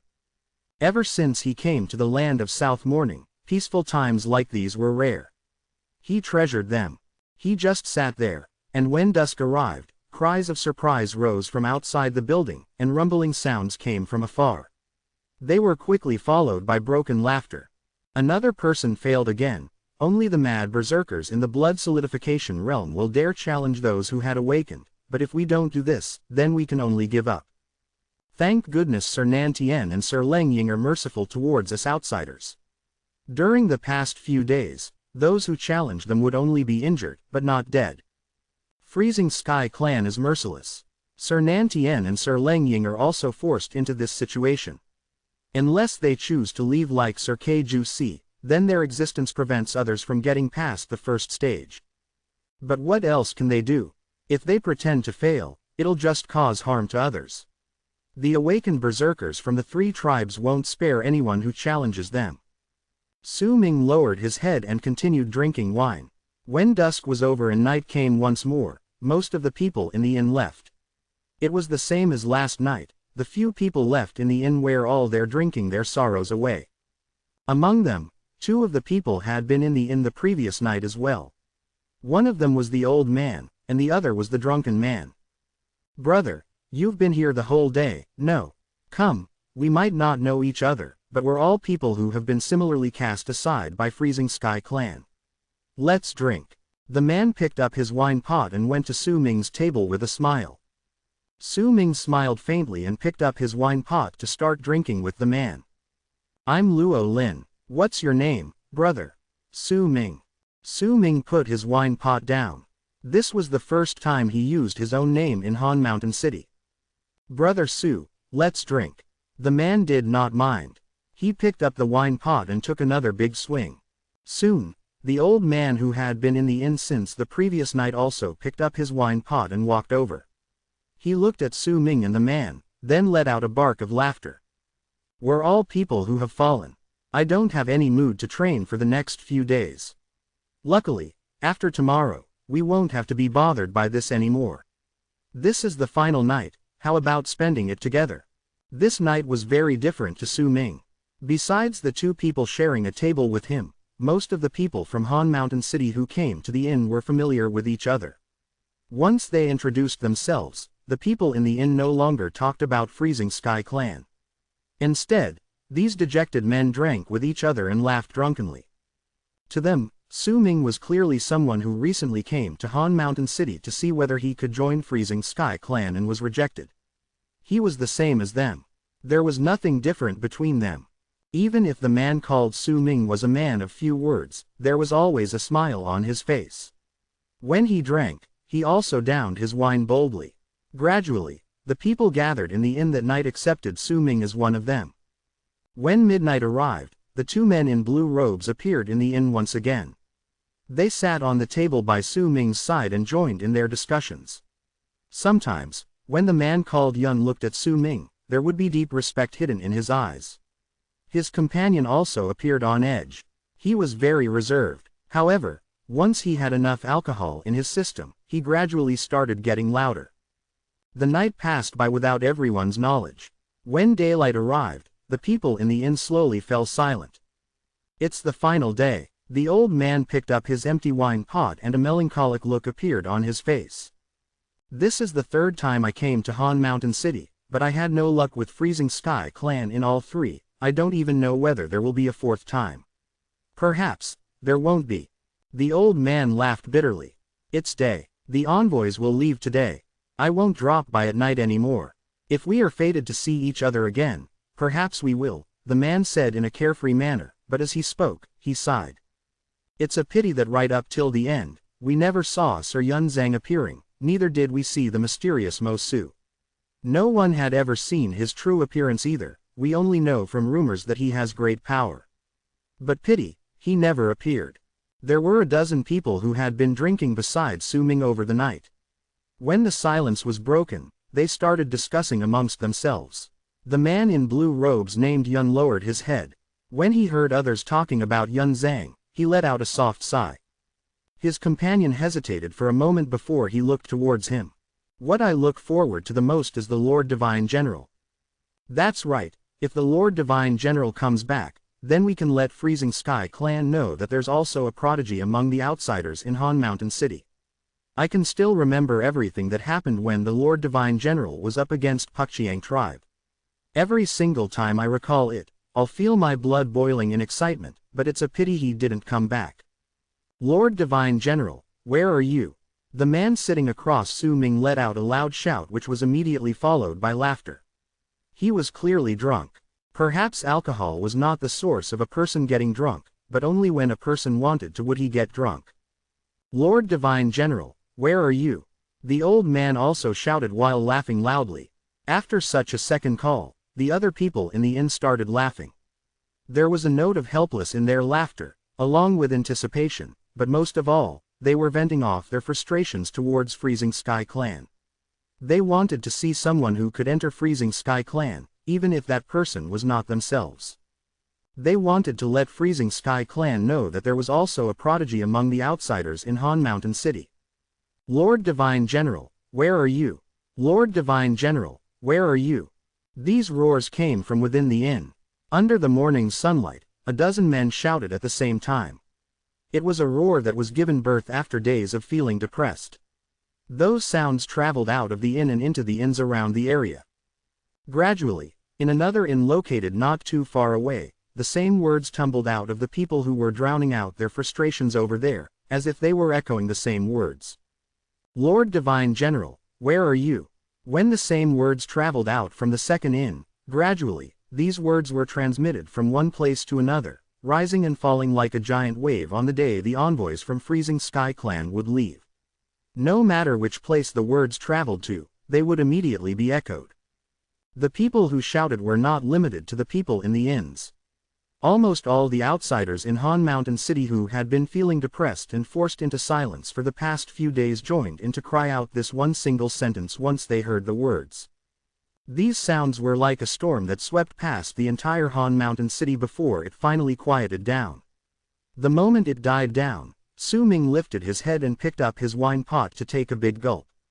He stood up. My friends, thank you for keeping me company for the past 2 nights.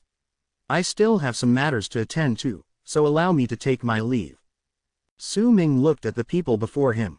When his gaze fell on the man named Yun, he saw excitement and anticipation in his eyes. Brother Su, have a safe trip. I'll also leave Han Mountain City in a moment. I'm not coming back to this god-forsaken place anymore. That's right, Brother Su, have a safe trip. Come, Brother Su, I'll send you off. The people in the inn all lifted their wine pots towards Su Ming. There was kindness and drunkenness in their eyes as they took a big gulp from their pots. Su Ming wrapped his fist in his palm as thanks to the people, turned, and left through the door. He did not walk quickly, but every step he took was stable. His departure did not catch too much attention. Only the man named Yun got up and wrapped his fist in his palm in a salute towards Su Ming. I have lost. I hope you will succeed. His words came too suddenly, causing most of the people around to be confused by his actions. When they looked towards Su Ming, he had already walked out of the door. Under the morning sun, he walked towards the second layer of Han Mountain City, where Nantian and Leng Ying stayed. Challenging all the awakened berserkers and winning with one strike is not hard. Su Ming's expression was calm. He walked through the 4th layer, the 3rd layer, and right up to the 2nd layer. When he stood at the 2nd layer, Su Ming did not even need to activate the branding art to sense 2 presences of awakening nearby. Nantian, Su Ming called out unhurriedly. His voice was not loud, but it echoed through the 2nd layer. Yet the moment it traveled into Nantian's ears, it made him, who was sitting cross-legged and meditating, tremble. He opened his eyes swiftly and shock could be seen in his eyes. Who is it? Nantian immediately got up and rushed out of his house. With just one glance, he saw a person in green robes standing 100 feet away from his house with his hands behind his back. Leng Ying also rushed out from another house located not far away. His expression was extremely grave. At that moment, he was walking out of his house quickly. The instant he saw Su Ming, he was shaken and fell into a daze. It was as if he was not looking at a person but a mountain that reached up to the sky. That person was like a mountain. Chapter 209. Your rules. Since this is the rule set by Freezing Sky Clan, then I will go along with it. Su Ming's expression was calm as he looked at Nan Tian. Nan Tian's heart pounded against his chest. He was in the same condition as Leng Ying at this moment. When he saw Su Ming, he had the impression that he was looking at a mountain. That mountain reached up to the clouds and let out a mighty and imposing presence that made people feel as if they were suffocating under its presence. Sir, who might you be? Nan Tian's face was pale. As he looked at Su Ming, he struggled to speak. Under Su Ming's gaze, Nan Tian had a feeling as if everything about him had been seen through. It was as if he was laid bare before this man. Su Ming. Su Ming answered unhurriedly. Su Ming. Nan Tian was momentarily stunned. He had never heard of that name before. However, the power of the person standing before him was so mighty he did not have time to think about it. I will attack now. As Su Ming spoke, he took a step forward with his right foot. The instant his foot landed, the entire Han Mountain shuddered. An invisible wave of ripples spread out from the ground. In an instant, it gathered under Su Ming's foot, causing a crack to appear right on the spot where his foot had landed as the ground trembled. As rumbling sounds rang out due to the crack, it charged straight towards Nan Tian. Nan Tian was about to jump into the air when the ground around him crumbled and sank with a loud bang with him as the center right at the moment he was about to jump. Numerous pieces of broken stones flew into the air and spun around him. With a groan, Nan Tian coughed out a mouthful of blood. He shuddered and did not dare move, because the broken stones spinning around him were like swords made of stone that surrounded his entire body. If he moved even the slightest bit, the stones would pierce through him. A awakened berserker with a mountain mark. It's just a normal mountain mark, and it could already produce such shocking power. This person, his power. Nan Tian's pupils shrank. He knew clearly that the person before him did not harbor any killing intent, for he had not used his full power. Do you yield? Su Ming asked calmly. Without any hesitation, Nan Tian answered in a low voice, I admit defeat. Su Ming nodded, then looked towards Leng Ying, who was standing stunned by the side. The moment his gaze fell on Leng Ying, the man felt shaken to the core. Respect appeared on his face and he wrapped his fist in his palm before bowing towards Su Ming. I admit defeat. Su Ming did not speak another word to them. He swung his arm and walked on the air before he floated into the sky above. His actions immediately attracted the attention of all those within Han Mountain City, especially those inside the inns. I, Su Ming, outsider of Han Mountain City, challenge all the awakened berserkers from the 3 tribes. His voice was like thunder that rumbled in the morning. It immediately attracted the attention from all those within Han Mountain City, especially since it was the day the envoys were leaving. Su Ming, who is that? He can rise into the air. He's a awakened berserker. I've never heard of a person called Su Ming among the awakened berserkers in Han Mountain City. As the people discussed amongst themselves, the people in the inn which Su Ming had left earlier were all looking at the person in the sky through the window with dumbfounded expressions. He's a awakened berserker. The old man cried out, his face filled with disbelief. I drank with a awakened berserker for 2 days. He's, Brother Su. The man gulped. He rubbed his eyes. At the time Su Ming's voice reverberated through Han Mountain City, the man and woman from Freezing Sky Clan were sitting inside a room on Lake of Colors Mountain. Sitting before them was Han Feizi. Fellow sister Han Feizi, once the relocation rune is activated, we'll leave. When we arrive in Freezing Sky Clan, you will be the left preceptor's disciple. In the future. The man was smiling while he was speaking, but when Su Ming's voice reached his ears, he frowned. Here comes another person who doesn't know his place. He thinks he can enter Freezing Sky Clan just because he has awakened. What a joke. Su Ming, I remember that such a person doesn't exist among the awakened berserkers in Han Mountain City. Fellow sister Han Feizi, have you heard of this person before? Displeasure also appeared on the woman's face, but when she looked at Han Feizi, her expression turned gentle. Su Ming, I haven't heard of him before. A pensive look appeared on Han Feizi's face. After a moment, she shook her head. He's just a person who's about to embarrass himself, we don't have to. The man ignored Su Ming's words, but as he spoke, an old voice suddenly traveled forth from the world outside. The appearance of that voice made the man's expression change, and he swallowed his words. The woman's expression too, changed into one of surprise. As for Han Feizi, after being rendered momentarily stunned, she got up swiftly and walked out of the house. All of the awakened berserkers in Tranquil East Tribe will not fight. We admit defeat. When the voice rang out from Tranquil East Mountain and reverberated through the area, Han Mountain City fell into silence before an uproar erupted forth in the city. Tranquil East Tribe admitted that they're inferior. Just where did this Su Ming come from? I've never heard of him before. How did he manage to hold Tranquil East Tribe in awe? The elder of Tranquil East Tribe is a powerful berserker in the middle stage of the awakening realm. Could it be that there will be a miracle and we will see someone getting into Freezing Sky Clan today? As the people discussed among themselves, all the people's gazes gathered on Su Ming in the sky. At that moment, Su Ming was not wearing a mask. He was not Mo Su. Without covering his face, he was not the divine general. He was simply himself. Su Ming was not surprised by Tranquil East Tribe's surrender. He was in contact with the people from Tranquil East Tribe the most during his stay in Han Mountain City. Tranquil East Tribe would be the ones who understood him the most in the city. However, it was clear that Pukchiang Tribe was different. Once Tranquil East Tribe yielded, a cold snort came from Pukchiang Mountain. At the same time, a person charged forth from there straight towards Su Ming in the air. Su Ming remained calm. Almost at the same instant the person closed in on him, he lifted his right hand and swung forth.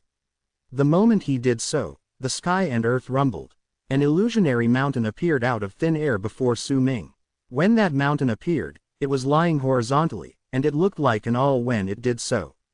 The mountain charged towards the person. With a loud bang, that person who had laughed coldly just now let out a piercing scream. The instant the illusionary mountain crashed into him, he coughed out blood and tumbled backwards. It's troublesome for me to challenge all of you individually. Pukchiang Tribe, come all at once. Su Ming pointed to the sky with his right index finger, and immediately, the sky above Pukchiang Tribe changed. A gigantic mountain with two summits apparated in the sky, and the size of the mountain far surpassed that of Pukchiang Mountain. Once it appeared, Su Ming swiped his right hand downwards, and the double-peaked mountain charged down. Muffled booming sounds reverberated in the air. Pukchiang Mountain trembled viciously, and multiple cracks appeared on the summit as it was crushed by the giant mountain. Numerous people from Pukchiang Mountain coughed out blood because they could not withstand the pressure. This sight made all those watching suck in a sharp breath. The mountain in the sky was massive and let out a suffocating presence. As it descended, a low growl traveled forth from Pukchiang Mountain, and a man who looked like a mountain of flesh flew up to charge straight towards the double-peaked giant mountain. Rumbling sounds spread through the entire area. The moment the plump man touched the double-peaked mountain, he trembled and coughed out a mouthful of blood. He instantly became thinner and no longer looked like a mountain of flesh, as if this method of making himself thinner would allow him to obtain greater power. He gritted his teeth and roared before pressing both his hands against the double-peaked mountain. A gigantic illusionary figure appeared behind him. The figure was very similar to the man before he became thinner. He was built completely in the image of a man looking like a mountain of flesh sitting cross-legged. Yet even so, the man only managed to persevere for several breaths before he coughed out fresh blood once again. With a pale face, he tumbled backwards, causing the double-peaked mountain to continue descending with loud rumbling sounds. At that moment, another cold snort came from Pukchiang Mountain. The elder of Pukchiang Tribe, the dried-up and withered old man, stood at the top of the mountain with a flat look. It was as if there was nothing that could unsettle him. He raised his right hand and pushed towards the mountain through the air. It's just a mere mountain. How dare you act so impudently towards Pukchiang Tribe? Yet at the very moment he finished speaking, the dried-up old man's expression changed. With a loud bang, his right hand was torn into bloody ribbons. At the same time, another summit appeared on the double-peaked mountain. The triple-peaked mountain descended with a bang. Shock stemmed from disbelief swiftly appeared on the dried-up old man's face. He quickly took a few steps back and slammed his left hand down on the ground. The moment he pressed his palm on the ground, Puxiang Mountain trembled, and a large amount of aura of death surged forward from the bottom of the mountain, turning into a layer of black fog that charged towards the mountain in the sky. Rumbling sounds followed the triple-peaked mountain as it closed in on the black fog made from the aura of death. When they crashed into each other, deafening sounds rang out and spread all around the area, making all those who saw the sight and heard the sound shudder with fear. "Do you yield?" As the rumbling sounds echoed in the air, Su Ming stood in midair and asked lightly, with his usual calm demeanor. "Puxiang tribe admits defeat," a person said hoarsely, seemingly uttering the words with much difficulty. That voice came forth from the fog-covered Puxiang Mountain. When that voice spoke, the giant mountain atop Puxiang Mountain gradually disappeared. The fog from Puxiang Mountain also dissipated, revealing the elder of Puxiang tribe standing at the peak. He trembled and blood trickled down his mouth. As he looked at Su Ming, his eyes were filled with shock and terror. Who is he? Just what sort of power does he have to make a normal mountain mark exude such terrifying power? Is this even a normal mountain mark? Even if the arrival of the envoys from Freezing Sky Clan could attract powerful berserkers, and it's not surprising that someone so powerful would appear, but, why do I feel like I've seen this person before? The elder of Puxiang tribe sucked in a sharp breath. He looked at Su Ming with reverence and bewilderment. Uproars broke out once more within Han Mountain City. Discussions fueled by agitation and excitement surged into the sky like waves. Within that noise, the voices from the people in the inn were the strongest. Right till then, they still could not believe that the Su Ming that was the center of all their attention in the sky was the same brother Su who had been drinking with them just now. Since Freezing Sky Clan made this rule, then I will go along with it. Su Ming still remained calm. He did not need to change the rules. Instead, he cast his gaze on Lake of Colors Mountain. He could see that there were a number of people standing on that mountain. Among them, the most eye-catching ones were the man and woman standing right at the forefront of the crowd. They were both in the awakening realm. I, Su Ming, challenge all the awakened berserkers in Lake of Colors tribe. Will you attack individually, or will you attack all at once? Su Ming asked slowly. At that moment, all the people there, including Su Ming, did not notice that there was someone standing at the top of the mountain. He was watching the ground and Su Ming himself. It was an old man, Tian Xiezi. A mountain mark, that's not right. This isn't a normal mountain mark, this is, Tian Xiezi mumbled and his eyes gradually brightened up. His disappointed heart burned with anticipation once again. Chapter 210. This mountain is named Dark. The man and woman from Freezing Sky Clan stood on Lake of Colors tribe and looked at Su Ming standing in the air as his words echoed in their ears. They looked relatively calm and did not seem to be bothered too much by it. The people of Freezing Sky Clan had their own pride. Besides, this was not anything special in their eyes. The person called Su Ming was simply slightly more powerful. However, there were simply too many people in Freezing Sky Clan who had this level of power. They did not pay too much attention to him. The only thing that caught them slightly off guard was Tranquil East tribe admitting defeat voluntarily. They immediately surrendered without even crossing hands with this person despite having the pride of their tribe challenged. This was unreasonable. Even if this person has some relationships with Tranquil East tribe, there's no need for them to do this. The man from Freezing Sky Clan furrowed his brows slightly before relaxing once again. To him, this was not something that required his attention either. The elder of Lake of Colors tribe was not among the crowd on Lake of Colors Mountain. The person standing in front leading the crowd was Yan Luan. There was a murderous look in her eyes as she looked at Su Ming in the sky. They were different from Tranquil East tribe and Puxiang tribe. This time, Freezing Sky Clan was only receiving one disciple, and it was decided that it would be Han Feizi. In Yan Luan's eyes, all those who challenged them to obtain the right to enter the school were all a threat towards Lake of Colors tribe. Sir, you have extraordinary powers. Since you offered to challenge all the awakened berserkers in my tribe, then I will fulfill your request. A smile that was akin to the winds of spring appeared on Yan Luan's lips. That smile was enchanting, and even the man from Freezing Sky Clan felt his heart racing when he saw that smile. He quickly averted his gaze. With her power in the middle stage of the awakening realm, when she fully activated the charm art, its power far surpassed the one Su Ming encountered in the past in the isolation grounds of Han Mountain's ancestor. Su Ming remained calm in the face of the smile that would make hearts race from Yan Luan's beautiful face. Not a hint of change could be seen on his face as he looked at Yan Luan quietly. Before Su Ming's calm gaze, Yan Luan's pupils shrank. Yet she was in a situation where she did not have the luxury to think. She took one step forward and flew up like a red butterfly. All awakened berserkers of Lake of Colors tribe, come forth. Yan Luan's voice was delicate, but there was valiant tone to it. As it echoed in the air, 6 figures charged out from Lake of Colors tribe. The 6 people were 3 men and 3 women respectively, and they were old. As they flew out and stepped into the air, they appeared by Yan Luan's side in the blink of an eye and charged towards Su Ming together. Su Ming was still calm. He did not act, but chose to look at the 7 people charging towards him as whistling sounds sliced through the air. At that moment, when all the people from Han Mountain City saw the sight in the air, their breathing quickened, even though they did not know Su Ming.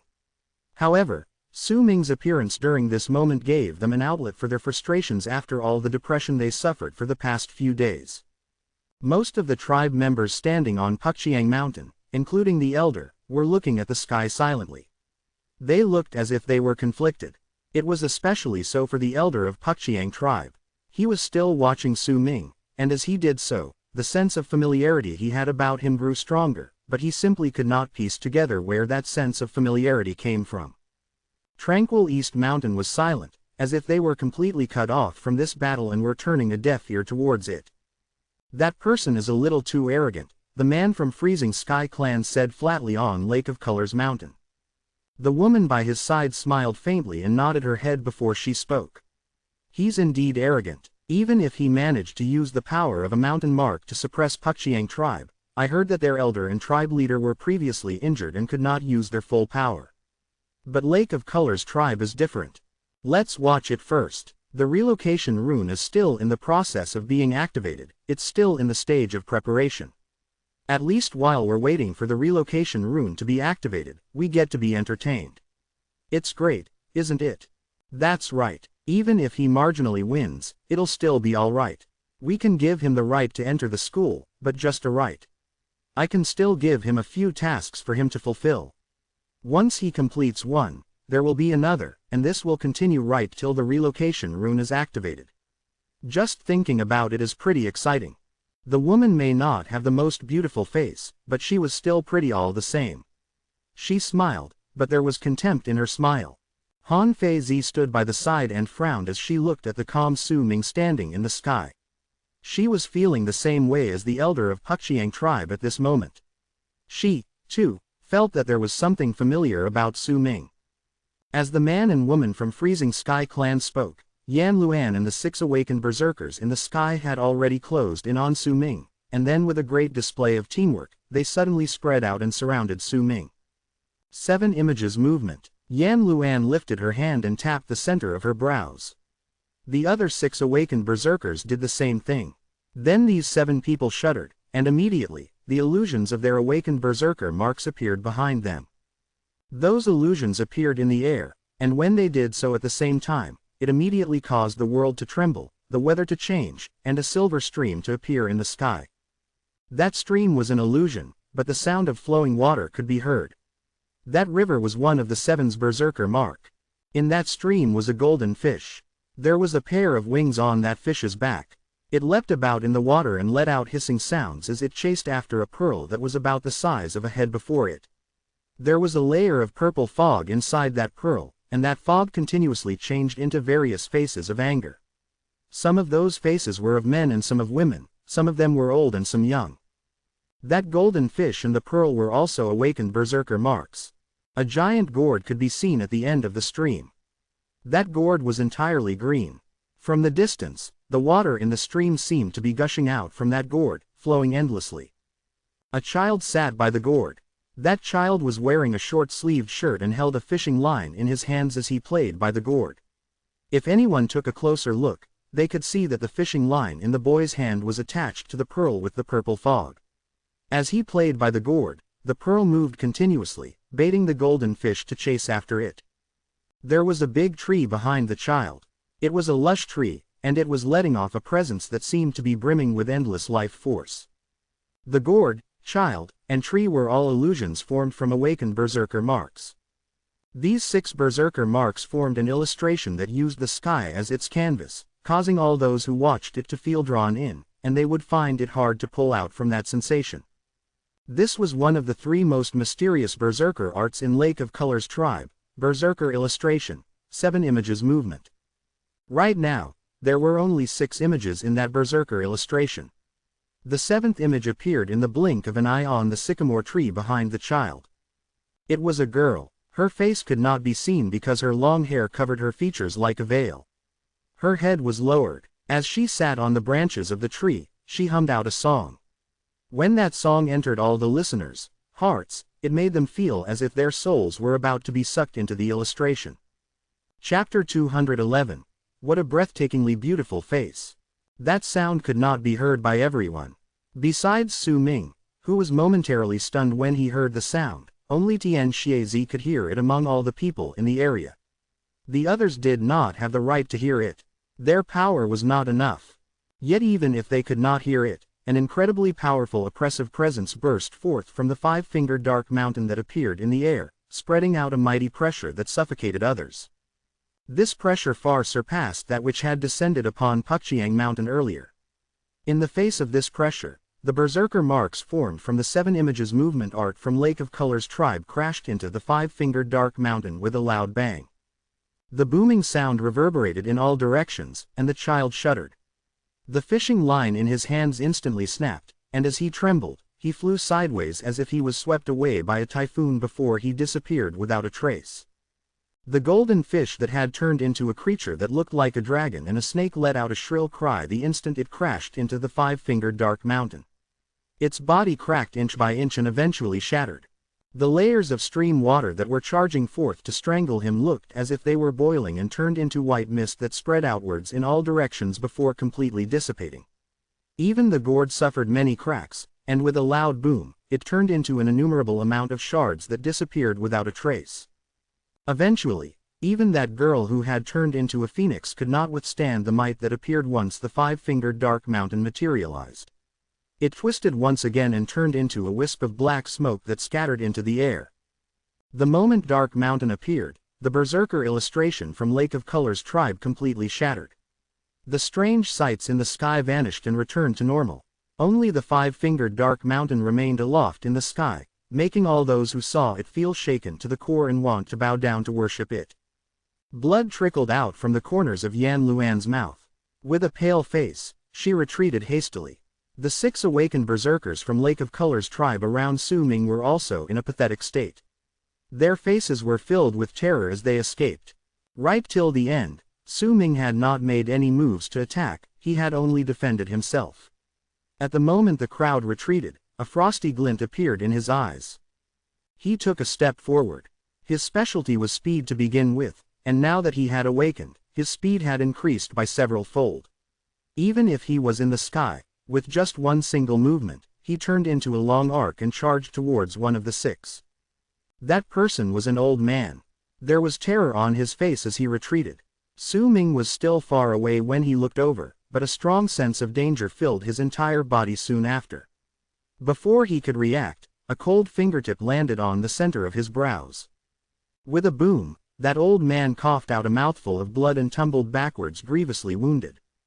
Su Ming did not kill him, or else he would definitely be dead. He retrieved his finger and took another step forward. The instant a shadow of him appeared when he dashed forward, a middle-aged woman in the distance let out a muffled groan. The bloody mark left behind by a fingertip appeared at the center of her brows. Yan Luan was terrified and began to deeply regret her decision. She had absolutely not expected that Su Ming would be so powerful. His strength did not just stem from his level of cultivation alone, but also that mountain mark of his that threw her into disbelief. In her eyes, this was an ordinary mountain mark. So how could it have such shocking power? Another pained cry landed in her ears. It was from another fleeing awakened berserker from Lake of Colors tribe, and the sound appeared when Su Ming's finger tapped the center of his brows. Yan Luan retreated hastily, but before she could withdraw much further, another shrill cry rang out. Her heart trembled. She knew that this was not the moment for any sort of hesitation. The moment that cry came, Yan Luan bit her tongue and coughed out a mouthful of blood. She lifted both of her arms and flung them forward. Lake of Colors statue of the god of berserkers, please come forth. There was a sharp quality in Yan Luan's voice. At that moment, she might still look breathtakingly beautiful, but the color of her face had already changed. The instant she cried out, the entire Lake of Colors mountain trembled with a loud rumble. A large amount of red fog appeared out of nowhere and turned into a gigantic face. The face was that of a woman's. At the same time Lake of Colors statue of the god of berserkers appeared, Su Ming had left a bloody print on the center of the brows of the last person with his right hand, grievously wounding him. Only then did he turn around and look at the gigantic face behind Yan Luan. He lifted his foot and walked on thin air towards her. At that moment, the man and woman from Freezing Sky clan on Lake of Colors tribe had a drastic change of expression on their faces. They stared at Su Ming, and even though they were trying their hardest to remain calm, there was a storm raging within their hearts. What is that mark? By the looks of it, it's a mountain mark, but mountain marks are simply one of the many types of world marks. There's no way that it could have such incredible power. On Pukchiang Mountain, the elder and the slim man looked at each other before taking in a sharp breath. Shock appeared on their faces. They suddenly felt fortunate. If Su Ming had used the complete mountain mark before, when he was fighting against them, then they would definitely have been unable to withstand it. Dark, its name is Dark, the elder of Pukchiang tribe mumbled. Tranquil East Mountain still remained silent. It was as if they had predicted this in the first place, so not even a single cry of surprise rose from there. Instead, cries of surprise broke out within Han Mountain City. When all the people in the city saw what was happening, they felt shaken, especially the people who had been drinking within Su Ming in the inn. They were incredibly excited. Compared to this excited crowd, when Yan Luan saw Su Ming looking at her and walking towards her, she felt as if a loud boom had rang out in her head. Her face was pale and bloodless. As she retreated hastily, she lifted her hand and pointed behind her, towards the gigantic face hovering above Lake of Colors Mountain. Immediately, that woman's face moved with incredible speed towards Yan Luan. It passed through her body and charged towards Su Ming. Su Ming remained calm, but his footsteps faltered for a brief moment. In his eyes, that gigantic face that passed through Yan Luan's body had opened her eyes, and the moment she did so, the face changed. The face turned into one that Su Ming was familiar with, a face that was carved into his soul. That face was filled with wild beauty, Bai Ling's face. With a soft sigh, right at the moment that gigantic face closed in on him, the dark mountain behind Su Ming appeared once again, and with a loud bang, it crashed into the woman's face. Layers of ripples spread out. Su Ming's mountain mark dissipated, and along with it the woman's face. Su Ming walked forth amidst the ripples. His expression was flat as he moved towards Yan Luan. You lost. Yan Luan screamed out as she retreated. The rules are that you can only use one move for all awakened berserkers. You used one move just now, and if you attack again, then you lose. Yan Luan landed on Lake of Colors Mountain. The moment she landed, blood flowed out from the corners of her mouth. There was terror in her eyes as she looked at Su Ming. Yet even if she was terrified, the pride in her soul did not disappear due to her escape. If you attack, you lose. If you don't attack, you will also lose, because I, Yan Luan, have not lost. Yan Luan breathed rapidly where she stood at the top of Lake of Colors Mountain. Standing not too far away from her was the man and woman from Freezing Sky clan, along with Han Feizi. Su Ming walked on thin air as he moved forward to land on Lake of Colors Mountain. He landed on the mountain that he had never traversed before, and the moment he did so, the entire Lake of Colors Mountain fell deathly still. All the gazes were trained on Su Ming's body. Han Feizi was staring at him. The man and woman from Freezing Sky clan beside her were also doing the same thing. And so was Yan Luan. Su Ming looked at Yan Luan and at her beautiful face. He still remembered that he had once fought briefly with this woman in the isolation grounds of Han Mountain's ancestor. Su Ming did not reply to Yan Luan's words. He simply walked forward. Yan Luan did not know why, but when Su Ming walked towards her, she felt reverence growing within her, the same reverence that appeared when she was before her elder. This had nothing to do with their power. It was an indescribable feeling. She instinctively retreated, then gritted her teeth to force herself not to move. However, an enchanting look appeared in her eyes before she cast a glance towards the man from Freezing Sky Clan. As Su Ming walked towards Yan Luan, the man from Freezing Sky Clan took a step forward and shouted at him in a cold voice, "You lost. You've failed to obtain the right to enter Freezing Sky Clan. Stand back now." Su Ming did not bother with the man. He approached Yan Luan until he was right before her. As he looked at the pale face before him, Yan Luan too stared at him. There was a delicate look in her eyes, one that would make others pity her. "How dare you?" A cold glare appeared in the eyes of the man from Freezing Sky Clan. He was just about to lift his foot and walk over when Su Ming turned his head around and looked at him coldly. "You talk too much." The man's legs shuddered and a bang resounded in his head. To him, Su Ming's gaze was like sharp arrows that pierced through his eyes and straight into his mind, turning into the 4 words in his body that swept through his will like thunder, causing him to snap out of his daze as he trembled. Yan Luan trembled. She took a deep breath and forced herself to remain calm, but the man before her was like a mountain, causing her to feel as if she was suffocating when he moved in closer proximity to her. What a breathtakingly beautiful face. Su Ming looked at Yan Luan and whispered softly after a long while. He lifted his right hand and caressed Yan Luan's face gently. "Do you really not want to yield?" Su Ming asked softly, and a smile appeared on his face. The branding art seeped into Yan Luan's body through his hand. Yan Luan trembled viciously. That tremor was not due to her body, but because of her heart. A dazed look appeared in her eyes. That dazed look rarely appeared on her, and that sort of bafflement that was born due to a man had never happened to her before. An indescribable feeling blossomed within her, as if it was forcefully pushed onto her, not allowing her to refuse. "I yield, let me go." Yan Luan bit her lip and a conflicted look appeared in her eyes. Within her bafflement, terror grew. Su Ming looked at Yan Luan and averted his gaze after a moment. He turned around and looked at the man and woman from Freezing Sky Clan. "All the awakened berserkers in this place have admitted defeat besides the 2 of you. Are you 2 included in the challenge?" Su Ming asked calmly. Under his gaze, the man's face turned pale. He looked as if he wanted to say something, but did not manage to speak. "Sir, your power is great. We are no match to you. You have obtained the right to enter Freezing Sky Clan." However, the person who spoke was the woman beside him. The woman looked at Su Ming and her pupils shrank, though it was barely noticeable. "However, you have only obtained the right to enter the school. You still have to go through a series of tests." "What are the tests?" Su Ming asked flatly. "The first test isn't exactly a test. We're just testing your identity. The rules to join Freezing Sky Clan have changed. We won't receive anyone who has just become a new addition in a tribe. That is why, sir, you have failed the first test," the woman smiled and said softly.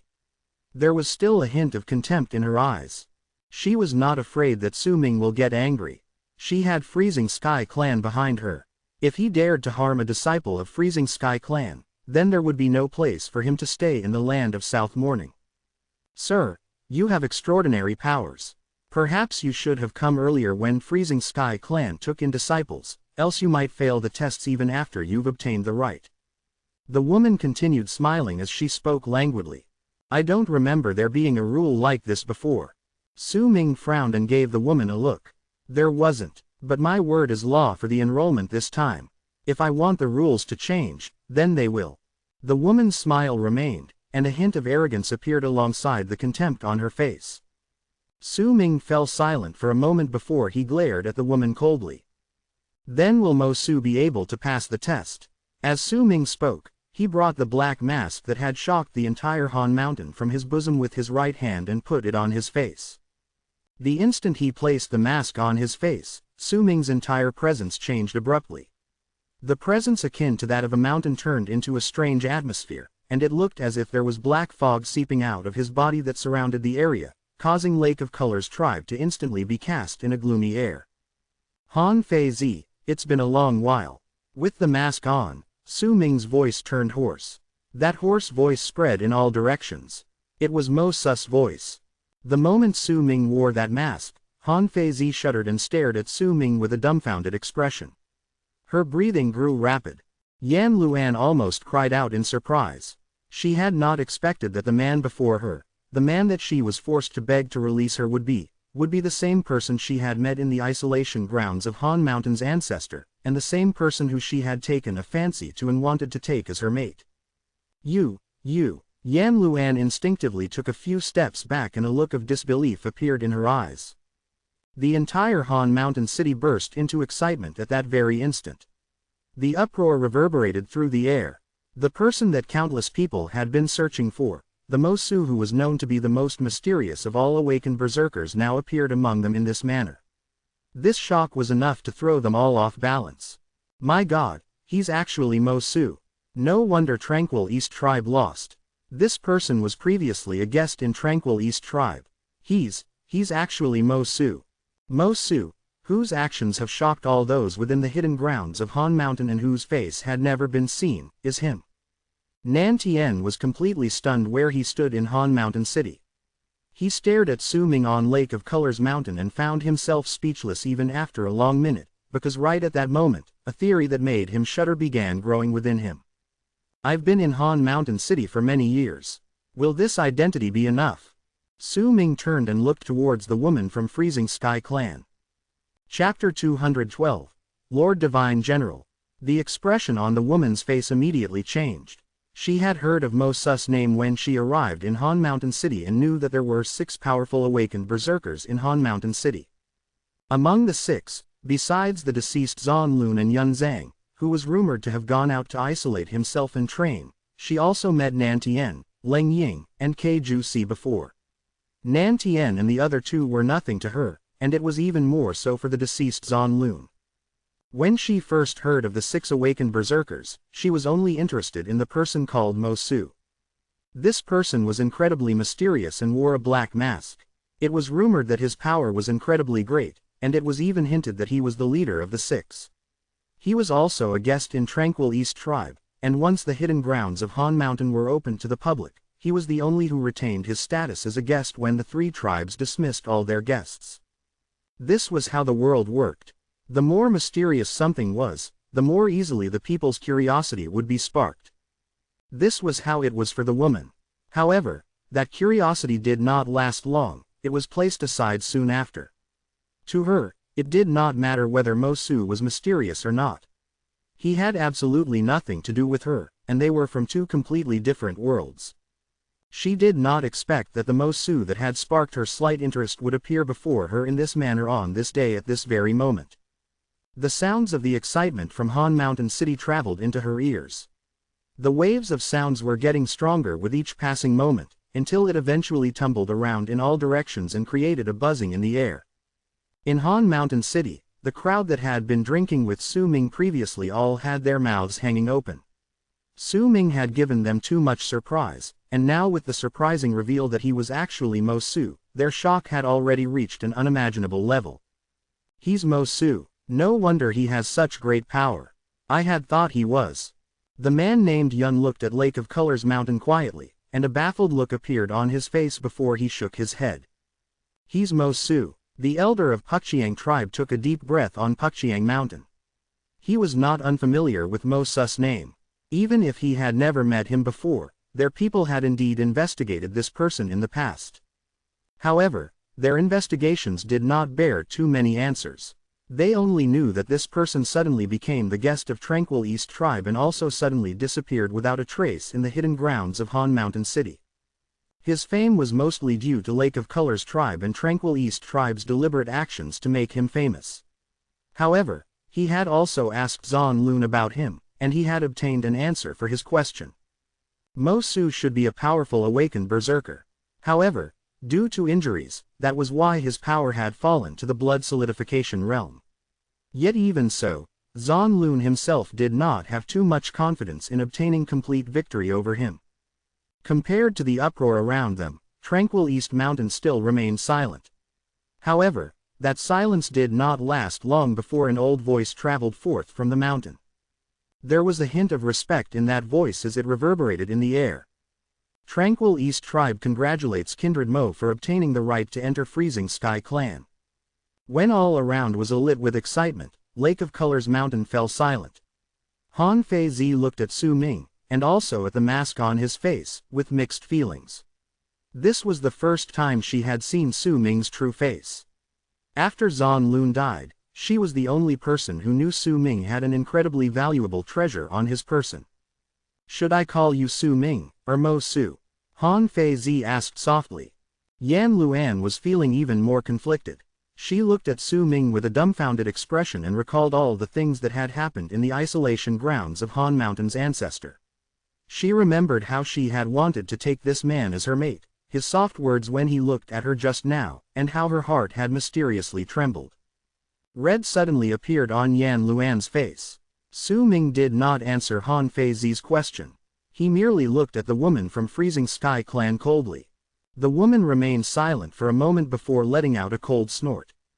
"I see, so you're Mo Su. You passed the first test. However, we still have the second test.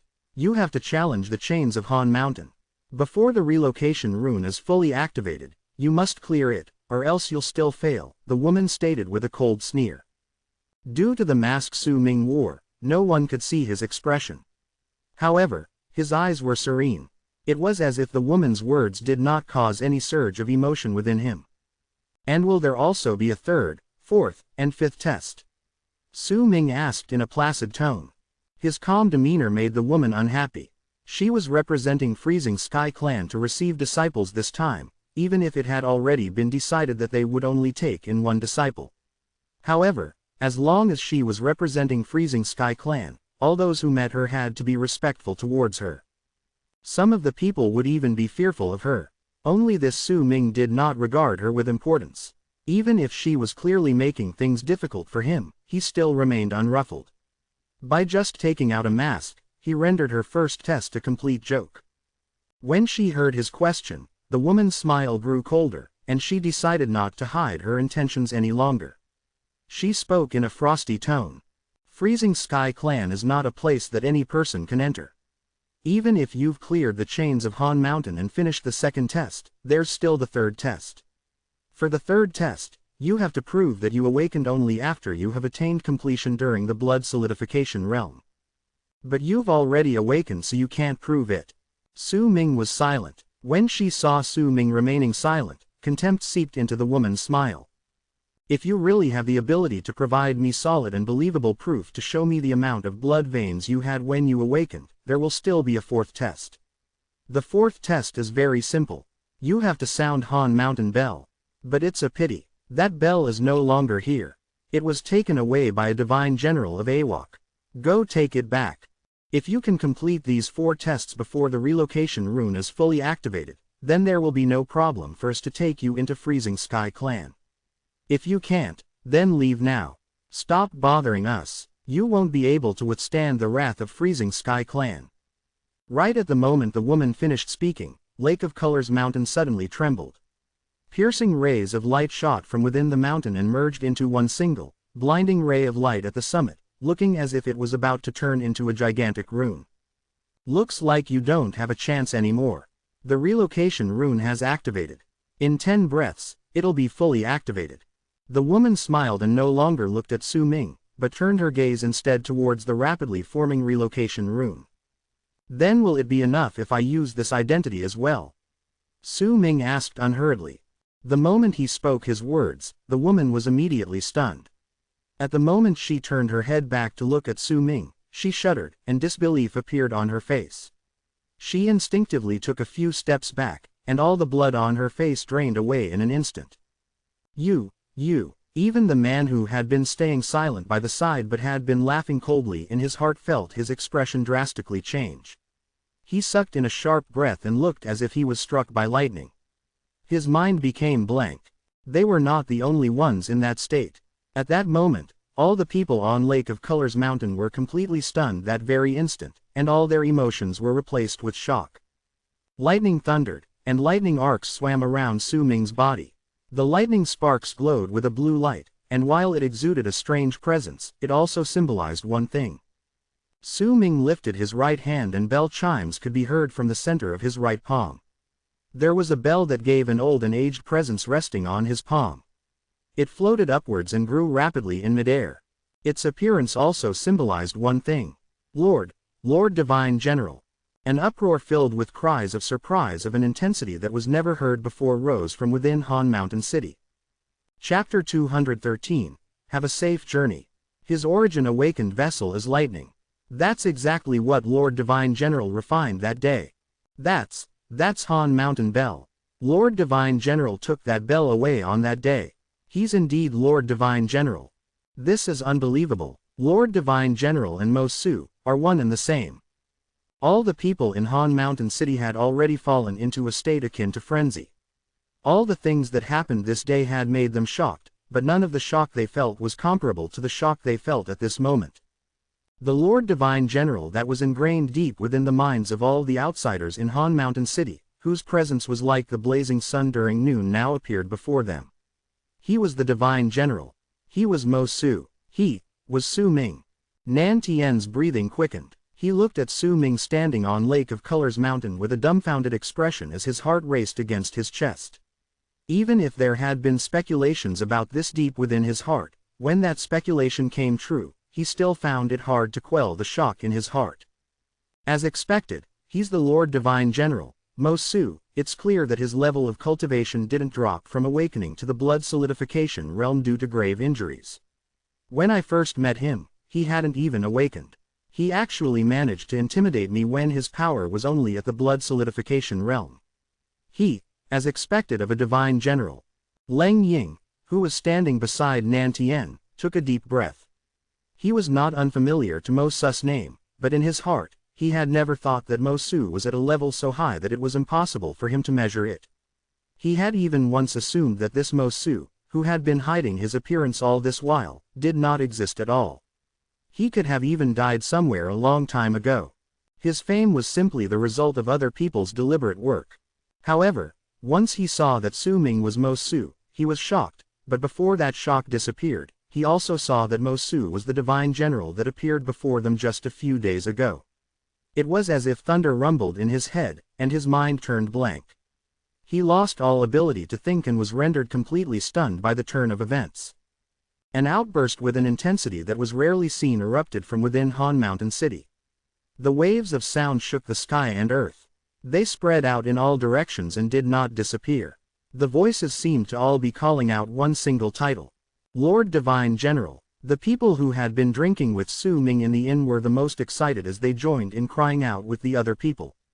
Never in their dreams would they have expected that their brother Su, who had been drinking with them, who had a smile on his face constantly, and the brother Su who spoke rarely would be Mo Su, and would also be the divine general who had cleared the chains of Han Mountain, refined celestial lightning, and took away Han Mountain Bell in a display of mighty power just a few days ago.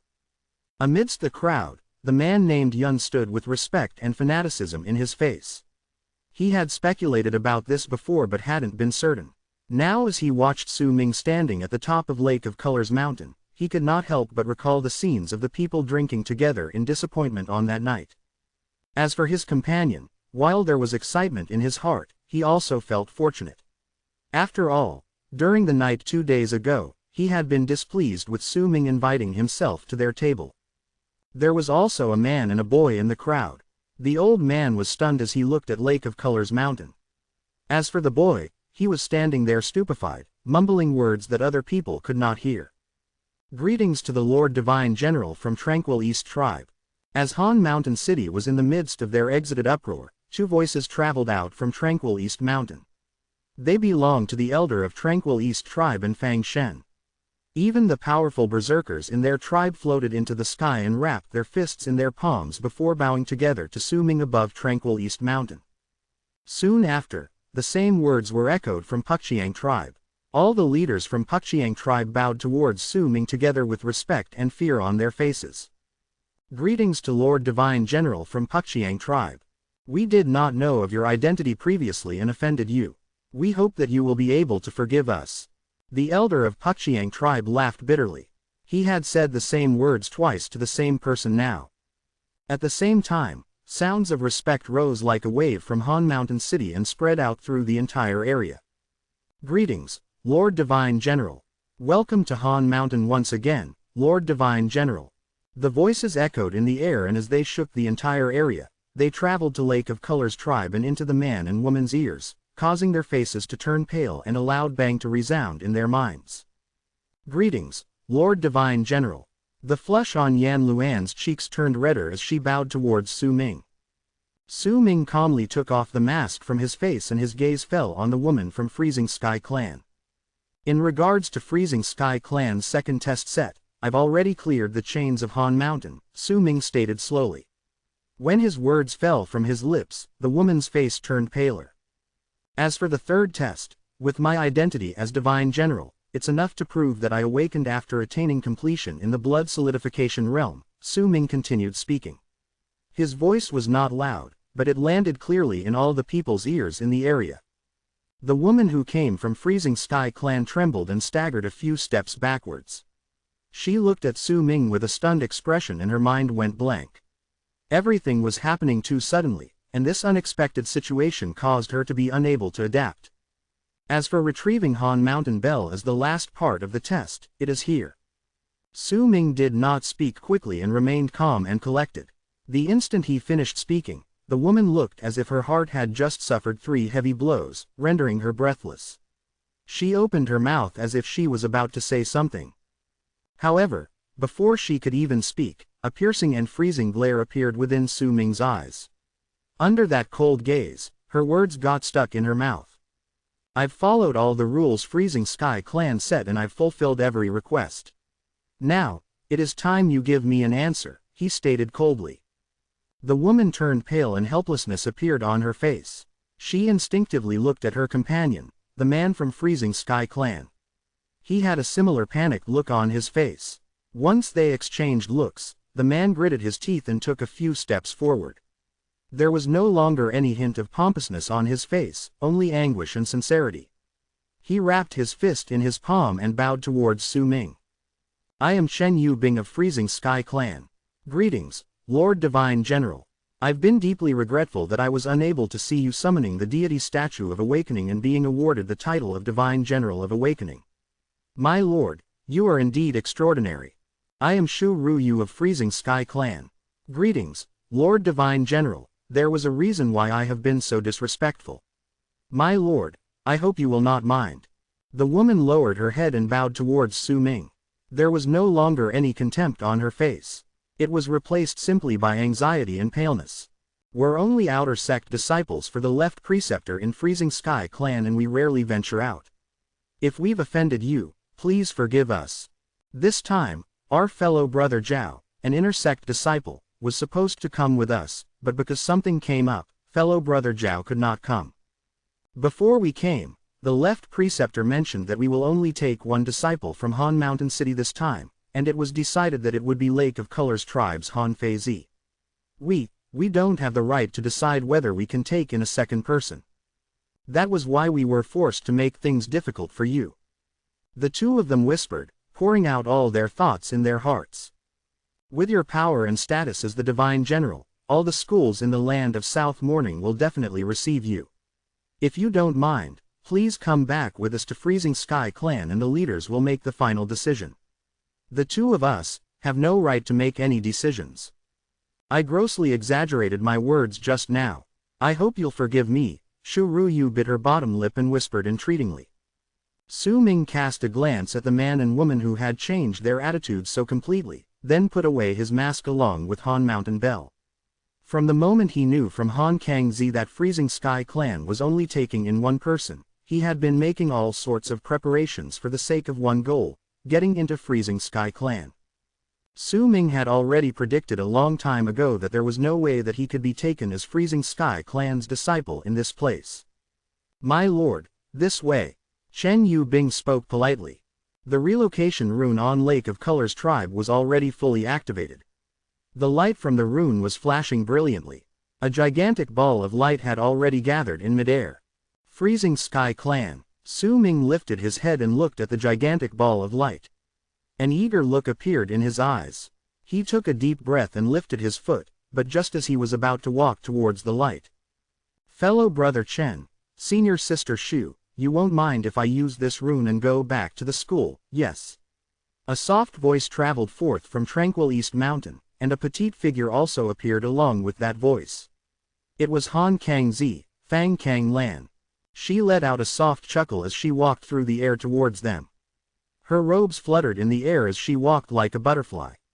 She stopped by Su Ming's side. Once she gave him a smile, she looked at the two people from Freezing Sky Clan. A glint appeared in Shu Ruyu's eyes. She swept her gaze across Fang Kang Lan and Su Ming before she spoke softly. Junior sister Fang, you're being far too courteous. We were just about to ask you whether you wanted to come back with us. Fang Kang Lan smiled and nodded, then moved closer to Su Ming, making it seem as if they were standing together and looking like they were well suited for each other. When the people saw this, all of them had different thoughts in their heads. Han Feizi looked like how she usually did. She did not even look at Fang Kang Lan, but was instead staring at Su Ming. Then she walked over calmly until she was right before Su Ming. An enchanting smile appeared on her beautiful face. Han Feizi leaned towards Su Ming in a suggestive manner. The moment Su Ming frowned, she whispered breathlessly into his ear, in a tone only he could hear, "Don't forget. You still owe me that promise made under Han Mountain." Chen Yubing let out a fake cough by the side and wrapped his fist in his palm towards Su Ming and the other two people. Brother Su, junior sister Han Feizi, junior sister Fang, the rune is working now. Let's go. He could tell that there was something going on between Su Ming and the two women, but he pretended he did not see anything. He only wanted to finish his task quickly. The trip to Han Mountain this time was making him uncomfortable. The five of them slowly moved towards the relocation rune under the gazes of the people from the three tribes and the crowd in Han Mountain. The instant they stepped into the rune, shouts erupted forth from Han Mountain City. Lord Divine General, have a safe journey. Lord Divine General, if you're ever free, remember to come back and visit us. Lord Divine General, take care. Senior Mo, take care. A weak voice was mixed in these shouts, coming from tranquil East Mountain. Just as Su Ming was about to walk into the relocation rune, his footsteps faltered and he turned his head back to look at Han Mountain and tranquil East Mountain. As he did so, he became overwhelmed with emotions. He saw a pale teenager looking at him from tranquil East Mountain, supported by someone. I'll be back. Su Ming wrapped his fist in his palm and bowed deeply towards Han Mountain City. Once he straightened his body, he turned around and a determined look appeared on his face as he stepped into the room. The instant he did so, an old voice suddenly spoke by his ears. Boy, do you want to become my disciple? Chapter 214, The Sagely Veteran. It was as if time itself froze. The rumbling sounds coming from the relocation rune also disappeared instantly, as if they had just gone static. Su Ming turned his head back swiftly and what he saw made his pupils shrink. He cautiously took a deep breath. He saw that everything around him had become completely still. The light from the rune did not move, and neither did the ground. Yet strangely, while Han Mountain still remained in sight, there was no one on the mountain. The three places were still around, but there was no one in them. Even Fang Kang Lan, Han Feizi, and the others who were around the area just now were all gone. It was as if he was the only person left in the world. As if the moment that old voice appeared in his ears, the world had changed. The world he saw before his eyes had just become empty, a world void of life. This drastic change made Su Ming feel shaken. He could not imagine what sort of power would be required to do this. It was inconceivable in his eyes. This is the void space I created, the same voice he heard just now spoke up in his ears once again from the distance. An old man dressed in white robes also appeared sitting on tranquil East Mountain along with the voice. The old man held a pot of wine in his hands and took a big gulp from it before he looked at Su Ming. Come, let's talk. Su Ming's heart pounded against his chest. Once he looked at the old man for a few moments, he cast his gaze around him. There were no signs of life on Lake of Colors Mountain. Besides him and the old man, not another soul could be seen in the area. After hesitating for a moment, Su Ming tried lifting his feet to move out of the room. Once he did so, he immediately turned back to look at the relocation room. The light did not move, and the still light made it seem like an illusionary statue. Once he quelled the shock in his heart, Su Ming slowly rose into the air and walked towards Tranquil East Mountain until he eventually stood 100 feet away from the old man. "Come, sit by my side."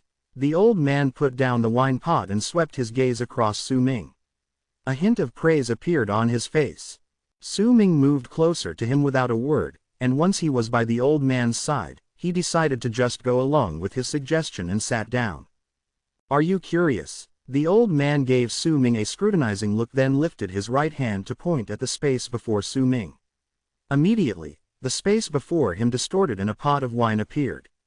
"What's a void space?" The moment the wine pot appeared, Su Ming's heart pounded and he looked towards the old man. A void space is a power belonging to those in the bone sacrifice realm. Once most of the bones in a berserker's body have turned into berserker bones, they can communicate with heaven and earth, and from there create their own world. Since it's not real and only an illusion, it's called a void, and since it's formed in the body and is cut off from the world by our flesh and blood, it cannot spread outwards, that's why it's called a space. The old man picked up the wine pot and once he took another mouthful, he looked at Su Ming. "My void space is not complete. I can only create the world I see. There are no living things within. Bringing you in here was already a Herculean task." Su Ming was silent. This was the first time he had ever heard of void spaces. Blood solidification, awakening, bone sacrifice, berserker soul. These are the four great realms among us berserkers. First, you must understand the connotations behind these four great realms. You must understand why they were divided this way, and only then will you be able to reach these realms, the old man said with a smile. "It doesn't matter whether you will succeed in becoming my disciple. Our meeting in itself is fate. I can guide you. Now, why is there a word, blood, in blood solidification realm?" The old man looked at Su Ming. "Because berserkers inherit powers through blood. Our blood contains the power of the berserker tribe. However, it's very thin, that's why we need to continuously merge it together, only then will that power erupt forth," Su Ming replied softly after a slight hesitation. "Correct. From a broad perspective, this is correct. However, you still don't understand its connotations." The old man lifted his right hand and waved it across the sky. With that one single wave, a blood vein shining with piercing red light immediately appeared in the sky.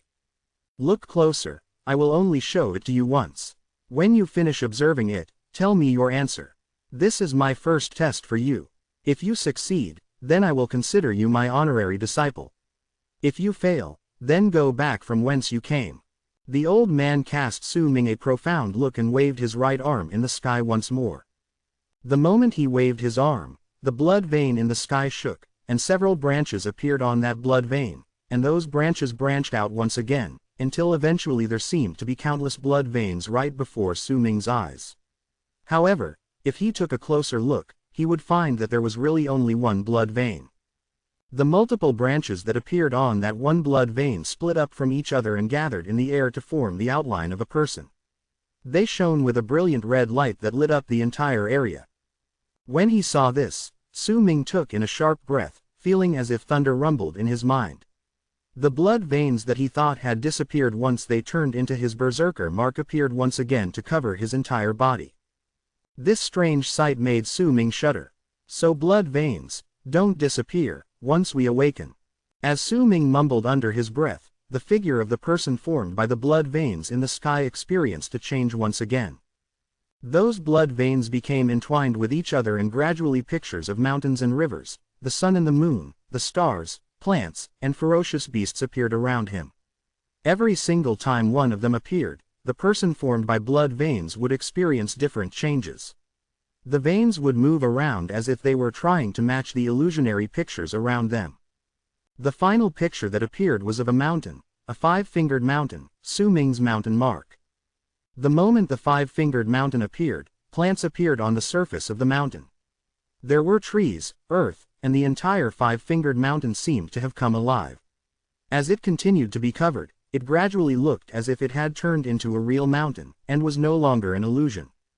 Once it completely turned into a physical entity, Su Ming once again saw the mountain fusing with the person made of blood veins, and slowly, he saw that the mountain was one with the person, and the person one with the mountain. The mountain covered every single part of the person made of blood veins, and as if it was a carving on a totem, the mountain seemed to have become the skin for the person made of blood veins. The moment Su Ming saw this, the blood veins that had appeared once again on his body started circulating with a boom. He started trembling furiously, as if he could not control himself. His face immediately turned pale and blood flowed out of the corner of his lips. Weariness filled his heart. This feeling stemmed from the sight he saw, which stirred up the qi within his body. The old man sitting beside Su Ming looked at him and asked slowly, "Do you want to continue?" "Yes." Su Ming gritted his teeth. If anyone said that the person that had fused with the mountain in the air and had the mountain as his skin was a human, then he was a human, but if they said he was a mountain, then he was a mountain as well. A vast and mighty presence spread out from its entire body and turned into a gigantic pressure that covered the entire land.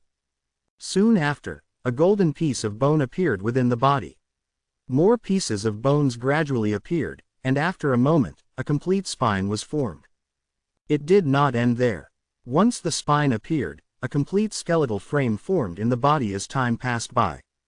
He had the form of a person, a skeleton, flesh, and blood. This was a complete human being. However, he had no soul, no spirit. This person had his eyes closed and could not seem to open them. Su Ming could sense a void within his body, as if he was in deep sleep and could not wake up. If he opens his eyes, then he'll obtain the berserker soul, the old man stated calmly. He placed his right hand down, and the instant he did so, the person in the sky twisted and blended into nothingness. "I will wait for your answer here." The old man closed his eyes. Su Ming was looking at the spot where the figure had disappeared in the sky dumbly. The images he saw resurfaced in his mind. After a long while, he closed his eyes. Time trickled by slowly. The sun, moon, and the stars did not move in the void space. It was as if time itself had frozen. The old man's eyes remained shut and he did not open them. He had enough patience to wait for Su Ming's answer. Yet before long, the old man opened his eyes and looked towards Su Ming. Su Ming remained still, but the blood veins that had previously appeared on his body were shining brilliantly, and among them, two had even fused together. A surprised look appeared in the old man's eyes as he watched the two fused blood veins. What great intelligence! Once the two blood veins fused together, the fusion speed for the other blood veins abruptly increased and they blended together. After a few hours and under the old man's praising look, all the blood veins within Su Ming's body became one. That one blood vein glowed in a brilliant shade of red and slowly surfaced on Su Ming's face. Once it turned into the five-fingered mountain mark, it crept down his neck. Once the old man saw this, he was stunned. His berserker mark is the mountain and he had now truly completed blood solidification, so why is it still spreading down? The blood veins were hidden under Su Ming's robes. They spread towards the blood lines Su Ming had drawn on his body, and once they finally turned into the complete berserker mark, the old man widened his eyes in shock. He took a sharp breath and no longer cared about maintaining the appropriate demeanor for his status. He lifted his right hand and waved it towards Su Ming, and immediately, Su Ming's robes covering his upper body disappeared, revealing to the old man the complete berserker mark he had drawn on his body. Dark Mountain Tribe. The moment the old man saw the berserker mark, he sucked in a sharp breath and was stunned. He had seen countless berserker marks in his life, and among them, some were rather complicated. However, he had never seen a berserker mark that was as complex as the one on Su Ming's body. As this, still a berserker mark. This boy is even crazier than I am, the old man muttered under his breath, shocked. I had thought that he activated the sound of soul creation with his entire berserker mark, but by the looks of it, the mountain mark that triggered the sound of soul creation is just part of the berserker mark. This sort of berserker mark will either never develop and turn into a mixed mark, or, it will grow, and its power will shock the entire berserker tribe. What exactly happened that day after I left? The old man was in slight disbelief and started regretting leaving so abruptly in disappointment that day. Regret filled his face, but he immediately noticed it and changed his expression instantly, turning that regretful look into his previous mysterious and smiling expression. He waved his right hand before Su Ming's body, causing his robes to appear once again, before he let out a fake cough and put on the look of a veteran as he looked at Su Ming. At that very moment, Su Ming slowly opened his eyes. There was a sharp glint in them, and they showed understanding. Chapter 215. Wine, Water. Ahem. Since you're awake, then tell me the answer. Your answer will determine whether you can become my honorary disciple. The old man coughed once again and lifted his hand to stroke his beard. His demeanor, that of a learned veteran, coupled with the shock he brought upon Su Ming, made Su Ming unable to find anything wrong with his actions. The four great realms, blood solidification, awakening, bone sacrifice, and berserker soul, are all centered around the word, creation. Su Ming took a deep breath and stated slowly, to create from nothing is the underlying meaning of these four great realms. This creation is centered around the berserker mark. All our berserker marks are different, that's why what we create is also different, but in the end, it's still centered around the word, create. It's just as I saw just now. With just one blood vein, a person who looked like a mountain was created. He mumbled. He was in shock, only then did he understand the principle of his path. He had even noticed that during the unknown amount of time that had passed, once he truly fused all his blood veins in his body and blended them into his berserker mark, while he might still be in the initial stage of the awakening realm, the power he had in his hands now seemed to have become much greater. It was a feeling of having completely broken off the blood solidification realm and having truly entered the awakening realm. In fact, due to his actions just now, his powers of the initial stage of the awakening realm had reached their peak, as if he was not far away from the middle stage of the awakening realm. All of these were because this old man had given it to him. When the old man heard it, the praise in his eyes grew stronger. That's right, if you can understand this, then you're qualified to enter the school and you fit your status of a divine general of awakening. The word, creation, is the quintessence of us berserkers. We can cast creation arts from 1 creation, 10 creations, 100 creations, right up till we reach endless creation. The final creation art, eternal creation, is the art belonging only to God of berserkers. There are countless other worlds in this universe, and there are also all types of practitioners. There are differences between all of us, but only us berserkers walk the path of creation. Once we reach the peak of the bone sacrifice realm, we can create our very own statue of the god of berserkers. You passed the first test. The old man's smile died down and a solemn look appeared on his face. Su Ming, I am Tian Xiezi. I stay in Freezing Sky Clan and am one of Freezing Sky Clan. However, I don't practice the arts of Freezing Sky Clan. I've never taken in any disciples before. There were a few that made me want to take them in as my disciples, but they were ultimately not suitable. You already caught my attention when you awakened. In fact, when you were searching for your berserker mark in your trance, I was also there. Tian Xiezi stated slowly, looking at Su Ming. Su Ming lifted his head and looked at the old man. He did not suspect his words. Right now, you have 2 choices. 1, everything will proceed the way it's supposed to. You will go to Freezing Sky Clan and I will speak for you, then you can become a disciple in Freezing Sky Clan. Since you gained the title of Divine General of Awakening, Freezing Sky Clan will surely pay a lot of attention to you. You'll definitely become an inner sect disciple. In fact, some of the old-timers in Freezing Sky Clan will choose you as their disciple. You'll be the same as Sima Shin and become a prodigy in Freezing Sky Clan. As for your future, it'll depend on your own luck. 2. Give up on entering Freezing Sky Clan and become my disciple. While I am in Freezing Sky Clan, you will also be there. If I leave, then you will have to leave with me. If you become my disciple, you can stay in Freezing Sky Clan, but you can't become a disciple of the school. You won't be able to receive the same treatment as other disciples. Still, if you accept me as your master, then you'll understand someday that Freezing Sky Clan is nothing. However, if you want to become my disciple, then you have to go through a second test. Only if you pass it will I take you in. Tian Xiezi spoke sternly, and his words were laced with an air condescension towards Freezing Sky Clan, along with pride. Nonetheless, when he saw Su Ming falling into pensive silence, as if he was weighing his options, he became nervous. If he had not seen Su Ming's berserker mark, he would not have minded this, but it was different now. The old man let out a fake cough and quickly said, "Ahem. Su Ming, I've already helped you once. Your power must have increased. If you become my disciple, then things like these will happen again." Su Ming remained silent. "You have to think carefully. I'm incredibly protective of those important to me. If you become my disciple, then you'll gain a lot of benefits, but if you refuse..." The old man let out a harumph, and he also felt helpless. Taking in disciples was an important event, he could not force Su Ming into it. "What sort of benefits?" Su Ming lifted his head and asked calmly. "Many." Qian Shiezi felt slightly guilty and let out a bark of laughter to hide his emotions. He was a sly person, and he was confident Su Ming would not be able to see through his disguise. "I have plenty of berserker vessels in my abode. You're my only disciple, so you'll be able to choose whichever you like. I also have all the scrolls of the arts in Freezing Sky Clan.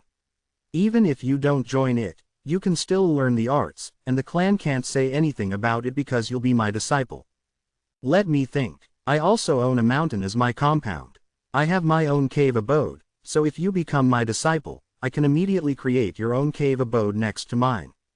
I also have close acquaintances in Great Yu Dynasty. When you go there to receive your rewards as the Divine General, I can go with you. Also, let me think. If you become my disciple, then your status will immediately change. The relationship between me and Freezing Sky Clan may be a little complicated, but I'm considered one of the seniors in Freezing Sky Clan. Once you acknowledge me as your master, then you'll have the same status as the head preceptor. Those lasses will have to call you Uncle Master. Anyway, you'll have a lot of benefits. Oh, and I have a lot of valuable ancient scrolls. I have everything in there, including the map of the land of South Morning. It definitely won't lose to Freezing Sky Clan's map. After all, I've gone to far too many places." A glint appeared in Su Ming's eyes, but he maintained his silence through the old man's chattering, then nodded once he finished. "All right, please tell me the second test." Qian Shiezi's spirits lifted up and his smile grew wider. He pointed towards the wine pot before Su Ming. "I brewed this pot of wine personally over a long period of time. Even the left and right preceptors of Freezing Sky Clan can't drink it. Why don't you try it?" Su Ming looked at the wine pot before him. Without any hesitation, he picked it up and took a mouthful. He knew that with the old man's power, if he wanted to harm Su Ming, he had no need to make it so troublesome. However, the moment he drank it, Su Ming was stunned. "Water." He looked towards the old man. "It's wine." There was the ghost of a smile on the old man's lips. He stood up with a delighted look. Su Ming frowned. His gaze landed on the wine pot in his hands and he fell into a contemplative silence. "You passed the second test. Let's go. Come with me back to Freezing Sky Clan. We'll go home now." The old man laughed boisterously and moved forward. He walked in front of Su Ming, hence he did not see Su Ming, who was holding the wine pot, shudder when he heard the words, "going home." He lifted his head and cast the old man a profound look. "Not even I know what's in the wine pot. I might have brewed it, but I fused my creation art in there. The taste is different for everyone. Sima Xin drank it once, and he said it was bitter. 3 other people drank it, and they also tasted something different. When I drink it, I'll feel that it's wine. You're the only one who said it's water. This answer corresponds with how I'm feeling today. That's why from now on, you will be my only disciple." Qian Shiezi was walking in front when he turned around and smiled at Su Ming. Su Ming was stunned, then he smiled bitterly. He walked with Qian Shiezi in the air and gradually left. As they did so, the sky and earth in the void space started twisting, eventually turning into an illusion that disappeared along with Su Ming and Qian Shiezi. The light from the relocation rune reached its peak on Lake of Colors Mountain. It was letting out loud rumbling sounds. The earth shook, as if there were layers of invisible force gathering from all directions and surging towards the relocation rune, erupting forth from the summit of the mountain and turning into a rune that shone outwards. The light was glaring and enveloped all of those within the room. Su Ming trembled and snapped out of his daze. A pot of wine had appeared in his hands some time ago. The appearance of this wine pot baffled him. Everything that had happened in the void space had only lasted an instant outside. Void space. Su Ming lowered his head and looked at the wine pot in his hands before he drank from it. Besides the rumbling from the room, he also heard the people shouting their farewells from all around Han Mountain. Gradually, all those outside the rune saw it letting off a brilliant flash on Lake of Colors Mountain, causing the vision for all those watching to be blinded for that instant, and the world in their eyes turned dark. The light dissipated from Lake of Colors Mountain. Only faint sparks remained before they scattered and quickly fused into the air, disappearing without a trace. They left. Nantian sighed softly in Han Mountain City. There was a moved but conflicted look on his face. He shook his head. I wonder just how much further apart our powers will be when we meet again. Perhaps we'll never meet again.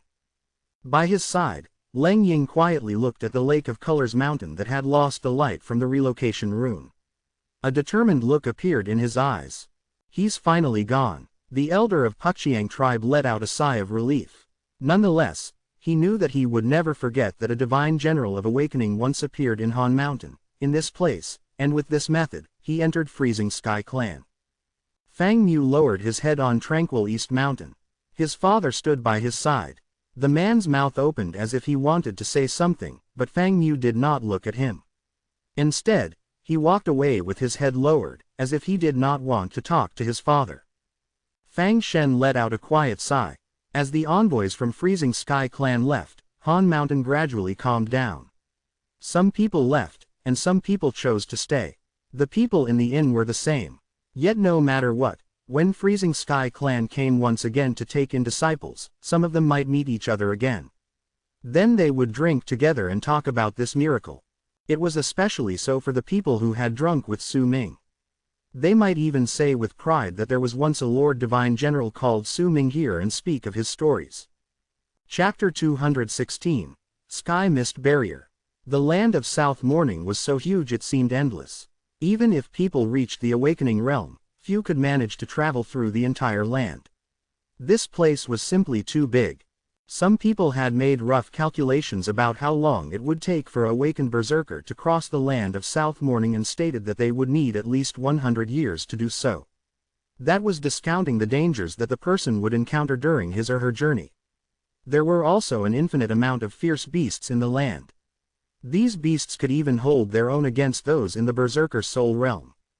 Even those in the bone sacrifice realm would need a long period of time to cross the land of South Morning, and they would also have to be careful. The land of South Morning is separated into two regions, and the Sky Mist City acts as the border. The city was built by Freezing Sky Clan and Western Sea Clan. It has been around for thousands of years. It's built on a mountain which eventually turned into a barrier that surrounds South Morning. Chen Yu Bing from Freezing Sky Clan stood on a mountain enveloped in a golden light in a direction leaning towards the north of the land of South Morning. He looked in the distance and spoke languidly. Sky Mist City is divided into a capital city and 9 other prefectural cities, and the border city acts as the barrier separating the inner parts of South Morning from the outer parts. It is also due to this barrier that the wild beasts and shamans in the outer parts of South Morning cannot get into the inner parts of the land so easily and massacre the people there. The man named Chen pointed forward.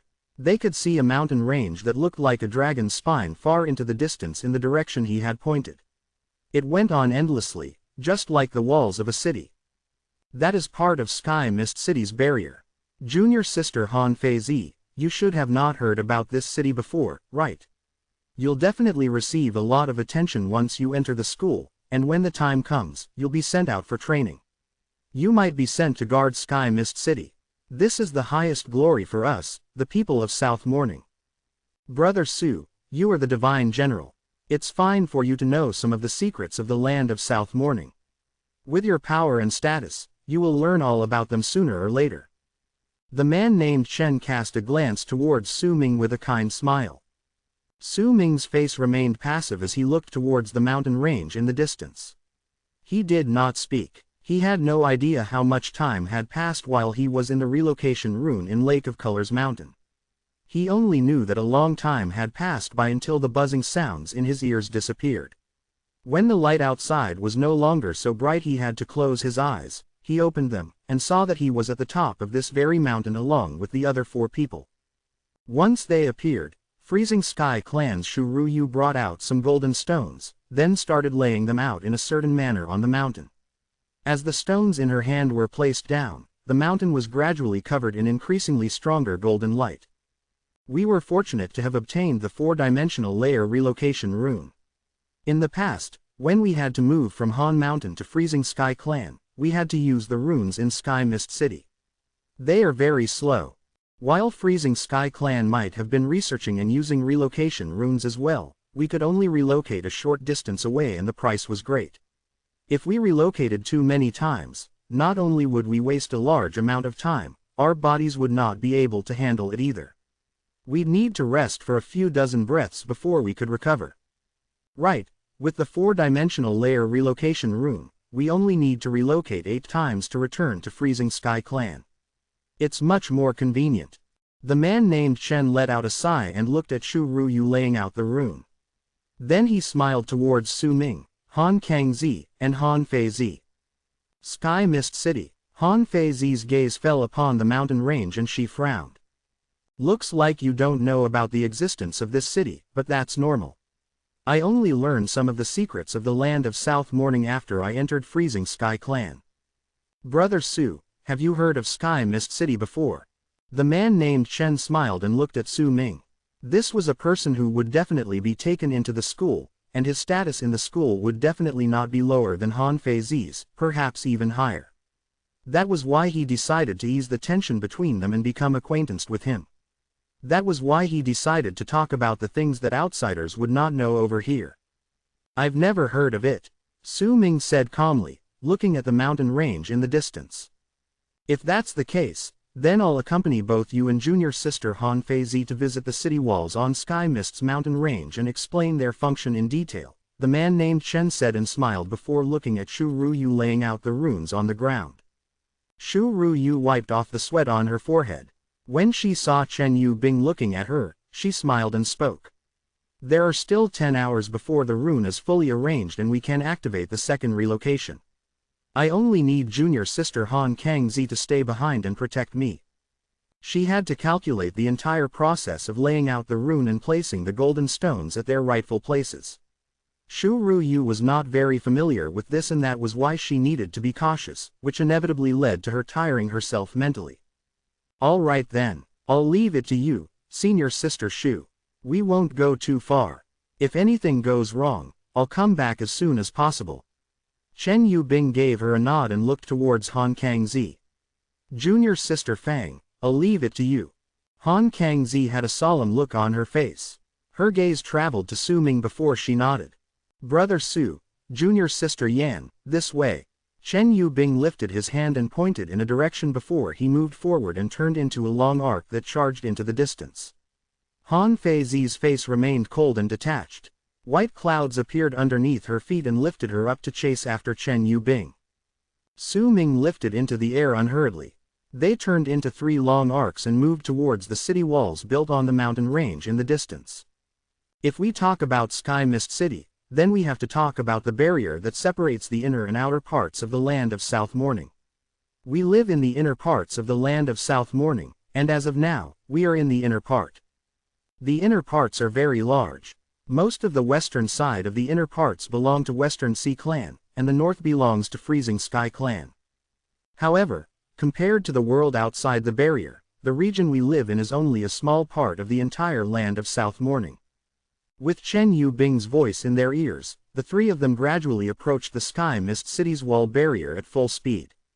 Once they were about tens of thousands of feet away from the wall with Chen Yubing's voice still echoing in their ears, a sudden great pressure spread out with a loud bang from the wall and charged towards them. This is Sky Mist's forbidden grounds. Trespassers are not allowed. A cold and detached voice shouted at them, the sound reverberating all around them like thunder, and the lingering echo buzzed in their ears. Han Feizi's expression changed, and she found that she could barely stand. The white cloud under her feet dissipated as well. Among the 3 of them, Her level of cultivation was the weakest, and she was feeling terribly shaken. At that moment, a gentle wave of energy seeped into her body from her back and spread through her entire body, allowing her to regain her stability. Su Ming stood by Han Feizi's side and supported her with his right arm around her waist. A blush crept up her cheeks, but she did not refuse his kind will. Instead, she stood by his side and looked towards the wall from where the voice had come. "I am Freezing Sky Clan's disciple, Chen Yubing. Greetings to the Uncle Master guarding the city." Chen Yubing also felt shaken, but he did not panic. It was clear that he had expected the voice to appear. He wrapped his fist in his palm and bowed respectfully in midair towards Sky Mist's wall located tens of thousands of feet away. "I saw all of you at the relocation spot a long time ago. Why did you come here instead of staying there?" The cold and detached voice asked them languidly. "Uncle Master, by orders of the left preceptor, I went to Han Mountain City to choose new disciples, and we're coming back now. We passed by this place and wanted to see the barrier of the land of South Morning at close proximity. We won't move forward anymore. We can just watch from here. But Uncle Master, we would be glad if you made an exception for us," Chen Yubing quickly answered. The moment he finished speaking, Su Ming immediately felt an intimidating pressure charge towards them and sweep through him and Han Feizi. At the same time, a soft gasp of surprise echoed in the air. "Then come here. If you want to take a look, then stand on the wall and look at the outer parts of South Morning." After a moment, the cold and detached voice appeared again, but this time, there was a warmer tone to it. "Thank you, Uncle Master." The man named Chen was momentarily stunned before he quickly wrapped his fist in his palm respectfully as thanks. He turned around and cast Su Ming a glance. He was not a foolish person. He had brought up this journey to the wall because he knew that there was a leader from Freezing Sky Clan here defending the place and by right they should not be turned away. That was why he was using this to warm up his relationship with Su Ming. However, he did not expect this unknown Uncle Master to allow them to stand on the wall. This area belongs to Freezing Sky Clan. All the people defending the outer walls of Sky Mist City are leaders from Freezing Sky Clan. That's why we could get closer. If we were near Western Sea Clan's territory, then we would have been chased away a long time ago. If we showed any signs of disrespect, we might even have been killed. Su Ming cast a glance at Chen Yubing. Under his gaze, Chen Yubing lowered his head and laughed self-depreciatingly before he whispered. "Honestly, I've never stood on the wall to see the outer parts of South Morning either." Su Ming averted his gaze and smiled as he said, "Let's go. I'm very curious about this place." As the three of them got closer, an incredibly oppressive feeling gradually rose within Su Ming's heart. The wall on the mountain range had looked magnificent when he saw it from afar, and now that he was closer, it was even more so. It was hard not to feel tiny before the wall. It was so tall that if he stood at the foot of the mountain and looked up, he would feel as if it was connecting the sky and the earth. Han Feizi's breathing quickened. She looked at the wall on the mountain range before her and found that she could not imagine a mountain range like this surrounding the entire land of South Morning serving as its barrier. The distance of tens of thousands of feet shrank quickly, and the moment they stood on the wall, an intimidating pressure fell upon them. Under that pressure, Han Feizi's face turned pale and she looked as if she was about to collapse. If she was not standing beside Su Ming and he wasn't dissipating most of the pressure for her, she would not have been able to stand. Su Ming felt shaken to the core as he stood at the top of the mountain range and looked in front of himself.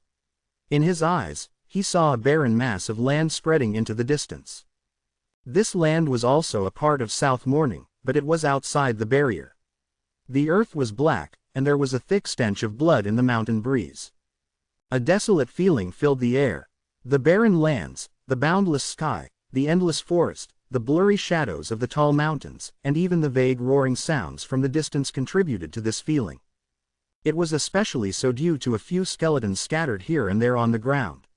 The bones were thick and bulky, and it was clear that they belonged to wild beasts. It was as if the lands inside and outside the barrier were two different worlds. By Su Ming's side, Chen Yubing was also shaken.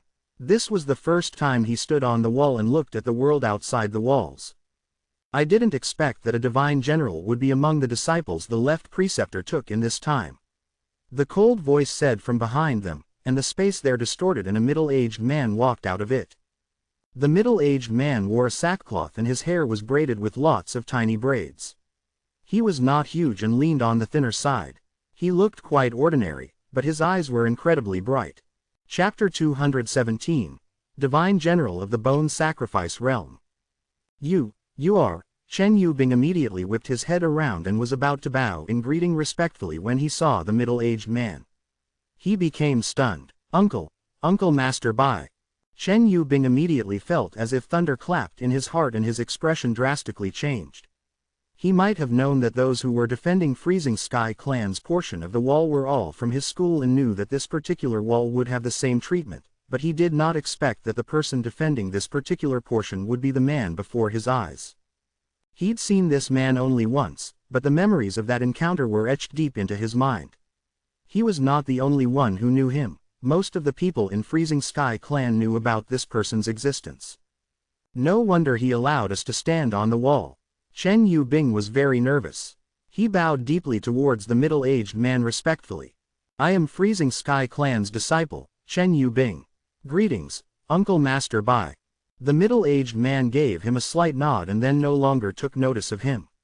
He looked at Su Ming instead, and once he sized him up, he asked with a calm voice, "What's your name?"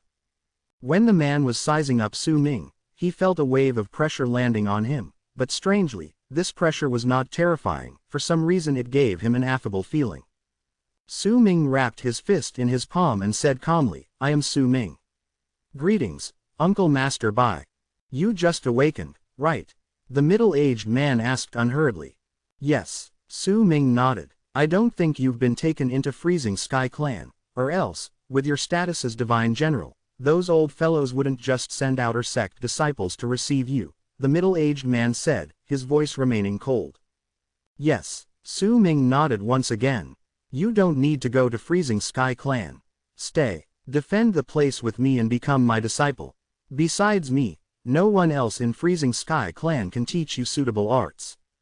There was a tone in the middle-aged man's voice that suggested the man would not allow refusal. Su Ming was stunned. Chen Yubing was also stunned, and envy appeared in his eyes. As for Han Feizi, she lowered her head as she stood by the side and did not speak. Su Ming hesitated for a moment. The cordial feeling within him towards the man grew stronger as he continued talking to him. I already have a master. Oh, who is it? I'll have him give up on you. The middle-aged man's voice was calm, but there was a shocking pride in his words. Having two people suddenly wanting to take him in as a disciple was a first for Su Ming. Yes, Tian Xiezi. The moment he said the name, the man's expression turned odd, looking like a mix of expressions, as if he could do nothing about this, as if he was caught between wanting to laugh and cry, as if he was furious. Eventually, the man settled on to a cold harumph. If you ever regret acknowledging him as your master, then come to me. When Chen Yubing heard those words, his expression changed once again to surprise and he looked at Su Ming. He was about to say something, but in the end, did not. However, he instinctively took a step back and widened the distance between him and Su Ming. Su Ming was slightly alarmed. It did not matter whether it was the middle-aged man's words or Chen Yubing's instinctive reaction, all of them seemed to be expressing a rather bad connotation to him acknowledging Tian Xiezi as his master. Let's put it aside first. Now, the three of you, stand here and tell me what you saw. The middle-aged man's voice was still cold when he spoke. He did not look at Su Ming anymore, but instead towards the desolate world past the wall. Su Ming was silent when he looked at the land before him. He could still hear vague roaring in his ears. The entire world outside the barrier was filled with a desolate and bloody air. It looked like a quiet place, but it gave Su Ming an oppressive feeling. That oppressive feeling came from the silence, the barren lands, the black dirt, and the endless wall he stood on. Hate. I see hate. Chen Yubing was the first to answer. The light in his eyes flickered as he looked at the piece of land. The shamans won hate towards us, and our hate towards them. Chen Yubing's words held a steadfast quality, as if he was very confident in his answer. Not bad, it's the train of thought passed down to all of you by those old folks in Freezing Sky Clan, but that's not what I want. the middle-aged man said coldly. Chen Yubing smiled bitterly and acknowledged the rebuke with his head lowered. Indeed, his answer was formed based on the knowledge shared by most of the people in Freezing Sky Clan towards the world outside the barrier. What about you, lass? Tell me what you see. The middle-aged man did not look at Han Feizi when he asked her, but continued staring at the barren lands before him. Han Feizi's face was still slightly pale. She remained silent for a while before she whispered her answer.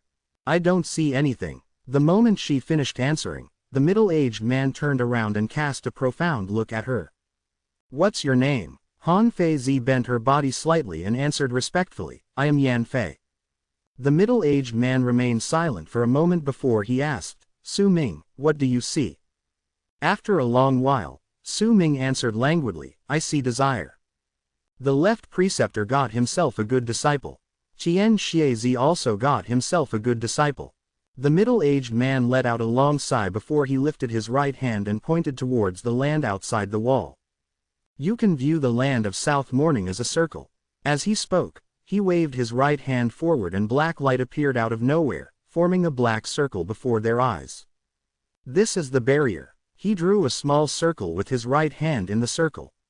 This is the inner part of the land. The outer part is what you see now.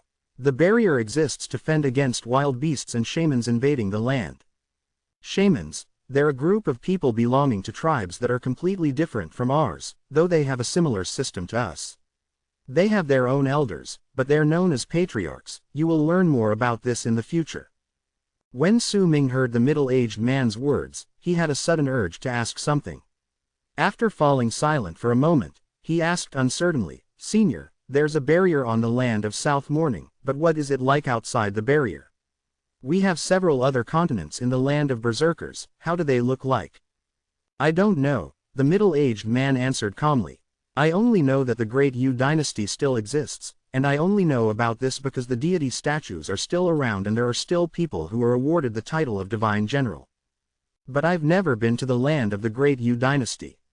In fact, there are very few people from the land of South Morning who have been able to go through the shaman tribes and leave South Morning entirely.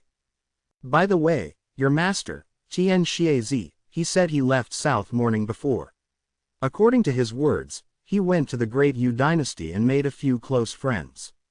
As for whether the others believe in him, I wouldn't know, but I don't. Besides the land of South Morning and the Great Yu dynasty, I don't know whether there are berserkers in the other continents. The berserkers have fallen into decay, we are long past the glory days of the first god of berserkers. The middle-aged man let out a soft sigh and he looked slightly downcast. Su Ming took a deep breath. He had never heard of such secretive things before.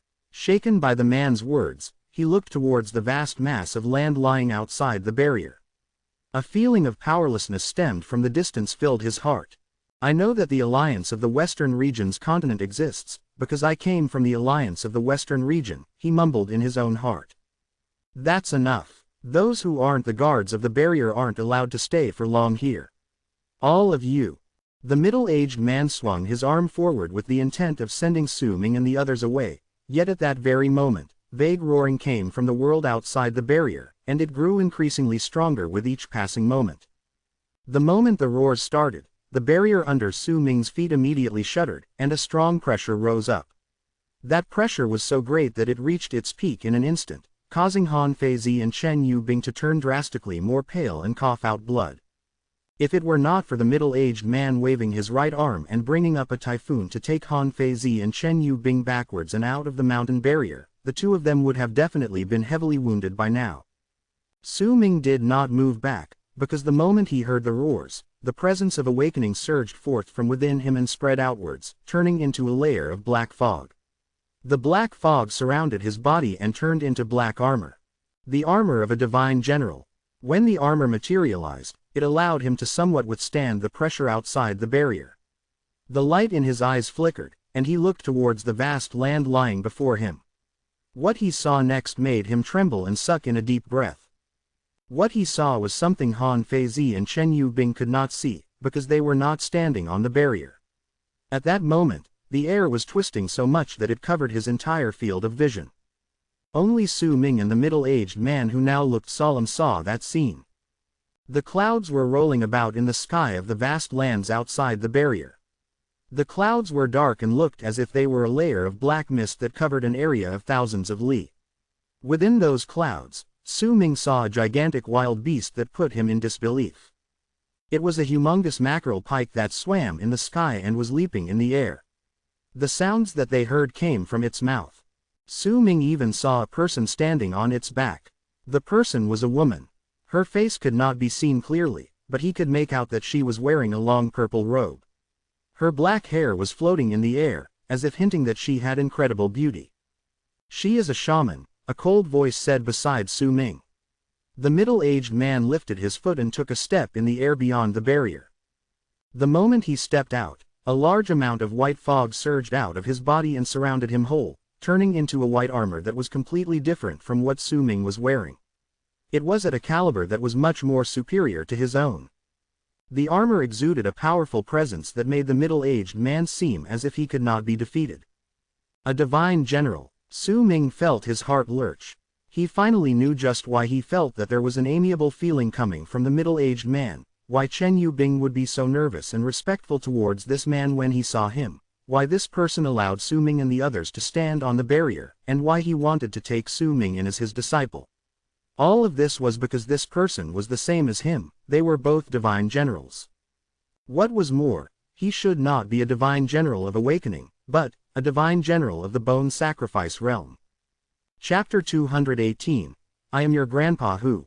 In the air beyond the barrier, the middle-aged man exuded an intimidating presence as he stood in that white armor, and was staring coldly at the mackerel pike that was about thousands of li in the distance along with the female shaman standing on its back. Roaring reverberated through the air at that moment. A complicated rune appeared on the mountain range, causing the pressure to grow increasingly stronger, until Su Ming found himself to be unable to withstand it any longer. "You again. I didn't kill you last time, but if you continue bothering me, then I will kill you." As he stood in the air, the middle-aged man's face turned stone cold as his words. The moment he spoke, thunder rumbled above and shook the sky and earth, causing the gigantic mackerel pike in the distance to tremble. "I brought the shaman beast from my tribe. You can't kill me. Bai Chong, return to me my sister's mementos.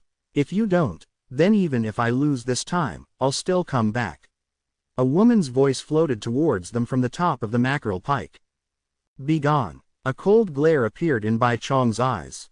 He lifted his right hand and waved it in the air. A rumbling sound that made the world tremble rang out, and as it did so, a mighty pressure erupted forth from the part of the barrier on the mountain range Su Ming was standing on. Su Ming could not withstand the pressure. He quickly retreated, and the moment the pressure erupted at full force, he left the barrier. When he looked over once again, the world he saw was distorted. The distorted space blocked his view, causing him to be unable to see the middle-aged man beyond the barrier or the gigantic mackerel pike that made his heart lurch with the female shaman standing on it. He could only hear muffled rumbling coming from beyond the barrier, which caused the pressure to become stronger with each passing moment. Su Ming could no longer get closer, able only to withdraw. Only when he was tens of thousands of feet away from the barrier and stood by Han Feizi and Chen Yubing's side did the pressure stop spreading outwards. Chen Yubing's face was pale and he immediately asked in fear, "Brother Su, what happened? Could it be that the shamans are invading us?" Next to him, Han Feizi was also looking at Su Ming with a questioning look. "No, it was just a shaman," Su Ming and S word languidly, looking at the distortions beyond the barrier. "That's great. Isn't this too much of a coincidence for this to happen right at the time we came here? But Brother Mo, we'd best leave now. The relocation rune is about ready." Chen Yubing could not hide his anxiety and continued looking at the barrier from which the rumblings were coming. Su Ming looked towards the barrier once again and quelled the shock in his heart. The more he understood about the land of South Morning and the Berserker tribe, the more he began to feel uncertain about his dream of returning to the alliance of the Western region. "Brother Su, let's go." Chen Yubing was feeling slightly antsy and he urged Su Ming once again. If it was anyone else, he would have ignored them a long time ago, but this was Su Ming. He did not dare ignore him. Su Ming nodded. He knew that the battle outside the barrier was not something he could participate in with his current level of power. He could not even withstand the pressure from the barrier with his current level of cultivation. There was no way he could provide any help, and Bai Chong did not need any help. When he saw that Su Ming agreed to leave, Chen Yubing let out a sigh of relief. The three of them turned into long arcs and gradually left the place. Before long, they returned to the mountain that was enveloped by golden light. Even when he was on the mountain, Su Ming continued looking at the barrier in the distance. Even Shu Ruyu felt what was happening on the barrier. Once she completed activating the rune with trembling hands and the light from the relocation rune surrounded them, Su Ming averted his gaze. They slowly disappeared along with the light from the relocation rune. With one thunderous rumble, the mountain returned to its quiet state and small golden balls of light spread out through the air. After several relocations and some rest, Su Ming and the others stepped into the final relocation rune 7 days later. When they reappeared next, they would be in Freezing Sky Clan. To the north of the inner parts of the land of South Morning was a tribe with a name that shocked the entire land. The tribe's name was Freezing Sky. The great tribe of Freezing Sky was one of the only 2 great tribes in the land of South Morning. The main tribe was located to the north of South Morning. While it might not be big, there were numerous tribes of various sizes belonging to Freezing Sky in the land of South Morning. With these tribes, not only did it make the great tribe of Freezing Sky's power to be on par with the great tribe of Western Sea and shock the entire land of South Morning, it also posed difficulties for the shamans outside the barrier for the last thousands of years. Freezing Sky Clan was created a long time ago, during the early days of the great tribe of Freezing Sky. They also used the tribe to develop a school belonging to a middle-sized tribe to one that belonged to a big tribe. It was located in the north of the land of South Morning, a mountain range covered in snow. This particular region was the only region that was covered in snow throughout the year within the barrier erected around the land of South Morning. The school took up half of the northern region, and same as the great tribe of Freezing Sky Clan, they were the strongest force in the north. Freezing Sky Clan was huge, and there were a lot of disciples in there. They all came from the myriad tribes in the area governed by Freezing Sky Clan. There were 9 main mountains in the Great Frozen Plains. The 9 mountains were covered by snow and surrounded the entire region. Each of the mountains could be called a sect of Freezing Sky Clan. There were shorter ice mountains behind the 9 main mountains that connected with each other and spanned endlessly, though they seemed to be strewn out on the ground in a disorderly manner. If someone looked from high in the sky, they would see that the mountains were positioned in a manner akin to a rune, and they exuded a mighty and intimidating presence. It was rumored that to the north of South Morning was an ocean. However, that ocean was frozen with an art when Freezing Sky Clan was formed thousands of years ago, causing the ocean to look like a layer of ice on Earth, and that was where Freezing Sky Clan was based. There were also rumors that there was still seawater underneath the endless layer of ice under Freezing Sky Clan. However, no one knew exactly why Freezing Sky Clan chose to build the school there and freeze the ocean to become a piece of land. The 9 main mountains and the numerous subordinate mountains were like a gigantic fortress that formed Freezing Sky Clan on the endless plains of ice. However, located in the air above the 9 mountains was a building that served as a landmark for Freezing Sky Clan. That building was known as the Heaven Gate. That was how Freezing Sky came to have its name. The building might be called a gate, but it was in truth 9 floating pieces of land. They overlapped each other to look like a tower.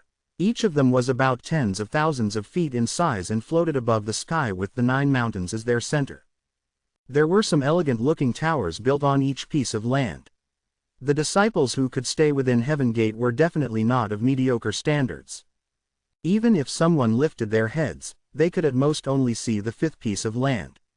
The others above were all covered by clouds and could not be seen. There was a strange force up there. Even if a person flew up, they would not be able to get closer unless they obtained permission. The disciples in Freezing Sky Clan numbered hundreds of thousands, if one counted the disciples who had went out to train and those who were sent to defend Sky Mist's barrier. The phrase saying that the place had hundreds of thousands of berserkers were not baseless words when they were used to describe Freezing Sky Clan, and only Freezing Sky Clan. On this day, the mountainside of the 4th main mountain was surrounded by hundreds of platforms. These platforms were scattered about, and each of them had a rune drawn on them. At that moment, one of the platforms shone with a piercing golden light. Gradually, as freezing wind blew in the air, 6 people appeared within the rune on one of the platforms. Freezing Sky Clan. The freezing wind blew against Su Ming's face, and it brought with it some snow that landed on his face, causing his face to feel cold. This was the first time he felt true snow so clearly in the land of South Morning. Snow that was not formed by any sort of power or any sort of art.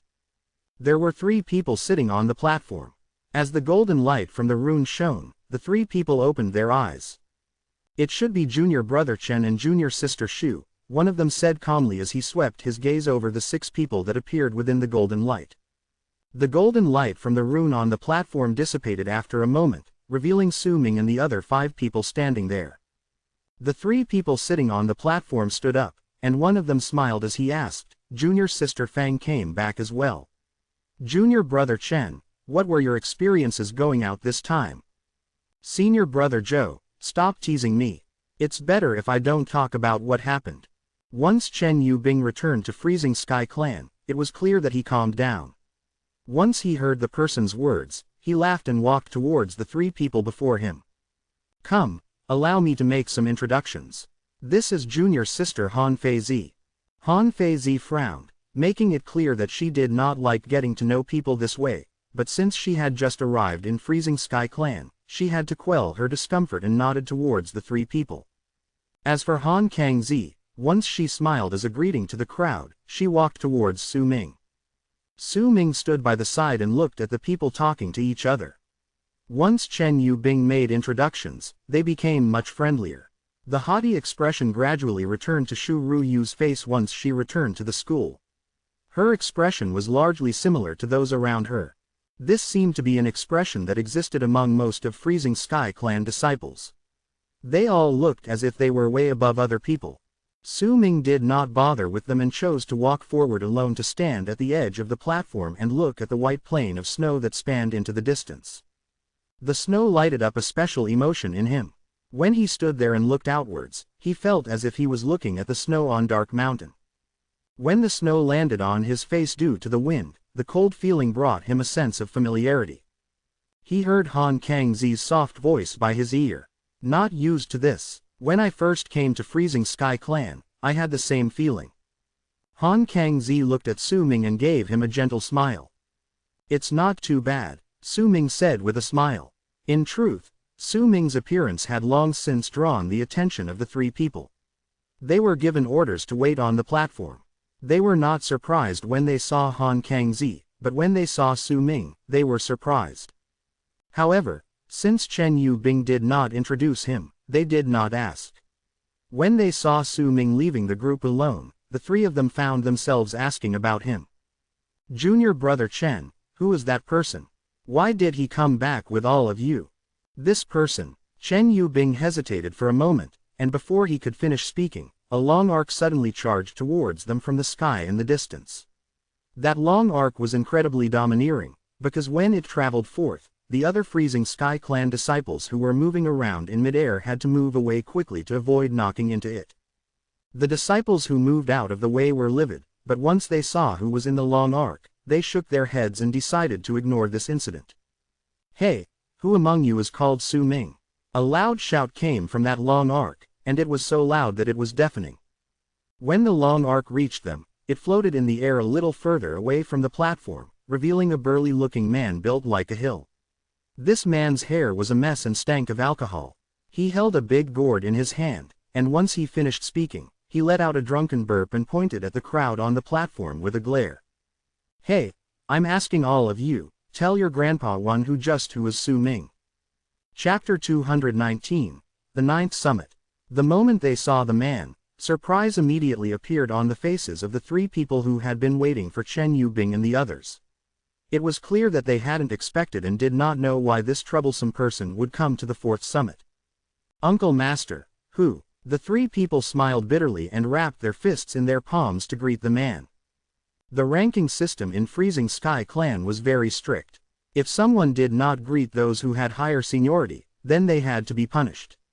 The 3 who had been waiting might not want to, but they still had to greet him. Chen Yubing had an odd expression on his face. He instinctively looked towards Su Ming standing not too far away before rapping his fist to greet the man. By his side, Shu Ruyu did the same thing. The man seemed incredibly impatient. Once he scanned through the crowd, his gaze fell on Han Feizi. "Hey, lass," as he spoke, the man brought the gourd to his lips and took a big gulp before wiping his lips and barking out the rest of his question drunkenly, Su Ming." Han Feizi's expression darkened and she cast the man a cold glare, but she did not speak. "Ah, just which one of you, Su Ming? Don't make me angry," the man shouted out, and his voice caused the snow in the area to tremble. "I am Su. Who might you be, sir?" Su Ming remained calm as he turned around on the edge of the platform and looked at the man. The man scratched his head and once he sized up Su Ming, he shouted in a displeased manner, "Move. I'm lookin' fair Su Ming, not Su. Name's Su, you aren't the person I'm lookin' fair." Once he spoke, the people on the platforms immediately bit back their laughter. If it were not because they were afraid of the man's power, they would have laughed out loud a long time ago. Su Ming was also stunned. He seldom met people who were as unreasonable as this person, so he could only nod with a bitter smile and speak once again. "I am Su Ming." "Nonsense. Didn't cha just call yourself Su? How's it when ya heard I was lookin' fair Su Ming, then ya immediately say name's Su Ming? Hey, I'm tellin' ya, grandpa who was real smart. Don't even think about lyin' to me. I hate people lyin' to me the most." The man glared at Su Ming and stormed towards him. His face, which was filled with malice, coupled with his large build made him look incredibly intimidating. That intimidating presence made the people standing on the platform withdraw continuously. Even Han Kangzi, who was standing beside Su Ming, moved back a few steps instinctively, and it was all due to the intimidating presence coming from the man. "I hate people lyin' to me the most. That old man Tian Xie already cheated me many times, and then he swore not to lie to me again. He asked me to come fair Su Ming. If he's not here, then he lied to me again." Anger appeared on the man's face and once he was standing before Su Ming, he glared at him. "Tell me, who's Su Ming?" Su Ming frowned. He was already thinking about why this man came the moment he saw him and how he knew his name, but when he saw Chen Yubing's strange look, he already had an answer in his heart. When he heard the man calling out Tian Xiezi's family name, Su Ming brought out the pot of wine Tian Xiezi gave him from his bosom without another word. The man's attention was immediately drawn towards the pot of wine the moment Su Ming brought it out. Once he looked at it thoroughly, he let out a long sigh. When he looked at Su Ming once again, his gaze was no longer fierce but filled with pity instead. Su Ming, why didn't cha say so earlier? I had ta waste my breath askin' so many times. Let's go. I'll bring ya to the old man's cave, the man said, sighing, then with one step, his entire body left the platform. The feeling as if something bad was about to happen grew increasingly stronger in Su Ming's heart. After a moment of hesitation, he wrapped his fist in his palm towards Han Kangzi, Han Feizi, Chen Yubing, Shu Ruyu, and the others. "I'll take my leave first. If we ever have the chance, let's meet up again. Brother Su, congratulations, congratulations." Chen Yubing greeted Su Ming back with an odd expression on his face. "Once I'm settled, I'll come find you," Han Feizi said, her tone still icy. "I'm on the third summit. Brother Su, if you're ever free, you can come and try out some of the tea I brew." Han Kangzi smiled softly. Before Su Ming could reply, the man standing in midair shouted in displeasure. "Boy, why aren't cha moving yet? Just how long are ya going to make me wait?" Su Ming frowned. Once he gave a nod to the crowd, he rose up. His green robes and flowing long hair gave him an elegant presence as he stood in the air. When he saw Su Ming following him, the man instantly charged forward at full speed. As Su Ming chased after him, he saw a world covered in white snow before his eyes. He took a deep breath of the air around him. This chill reminded him of that particular winter in Dark Mountain. He fell silent, and in his silence, he followed the man. The two of them turned into long arcs and flew out of the fourth summit. No one tried to stop them. Even if anyone saw and thought of trying to stop them, the moment they recognized the man, they would frown and avoid them. I can't believe that old man brought me a junior brother on the rare chance he goes out. Say, just how unlucky am I? I was drinking my wine happily on my own, and yet I had to come fetch you. No wait, I'm not the one who's unlucky, you're the one who's unlucky. You're seriously unlucky. You're very, very unlucky. You're really, very, absolutely unlucky. The man occasionally turned around to look at Su Ming as he continued moving forwards, mumbling under his breath. However, his mumbles were akin to low-pitched roars in Su Ming's ears. That voice was enough to make his ears start buzzing now that he was listening in close proximity. Su Ming's expression turned cold and shouted out in an icy tone, "That's enough." The man immediately glared at Su Ming and shouted at him. How dare ya try to stop me from talking to myself? Su Ming felt the beginnings of a headache forming. It was especially so when he found that the man looked rather hurt by Su Ming's words while shouting. Once he remembered that the man came to pick him up, and remembered that this man was highly likely Tian Xiezi's disciple as well, judging by his words, Su Ming sighed. Tian Xiezi told me that I was his only disciple. The bad feeling in Su Ming's heart grew stronger. How should I address you? Su Ming asked with a bitter laugh. HMPH. The man seemed to still be angry. He turned around and ignored Su Ming, choosing instead to continue flying forward.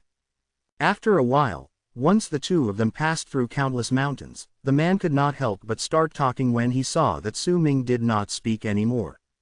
I'm warning ya, don't talk to me anymore. Don't ask fair my name either. Even if ya ask me, grandpa who won't tell ya, 'cause I'm angry. Alright, then how should I address you? Su Ming asked with a nod.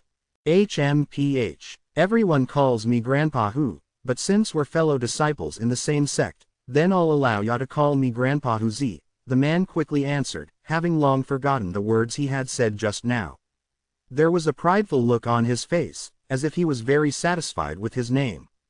Su Ming's expression remained passive as he nodded and asked, Hu Z, when is Master Tian Xiezi coming back? Ya didn't see him. The old man just came back.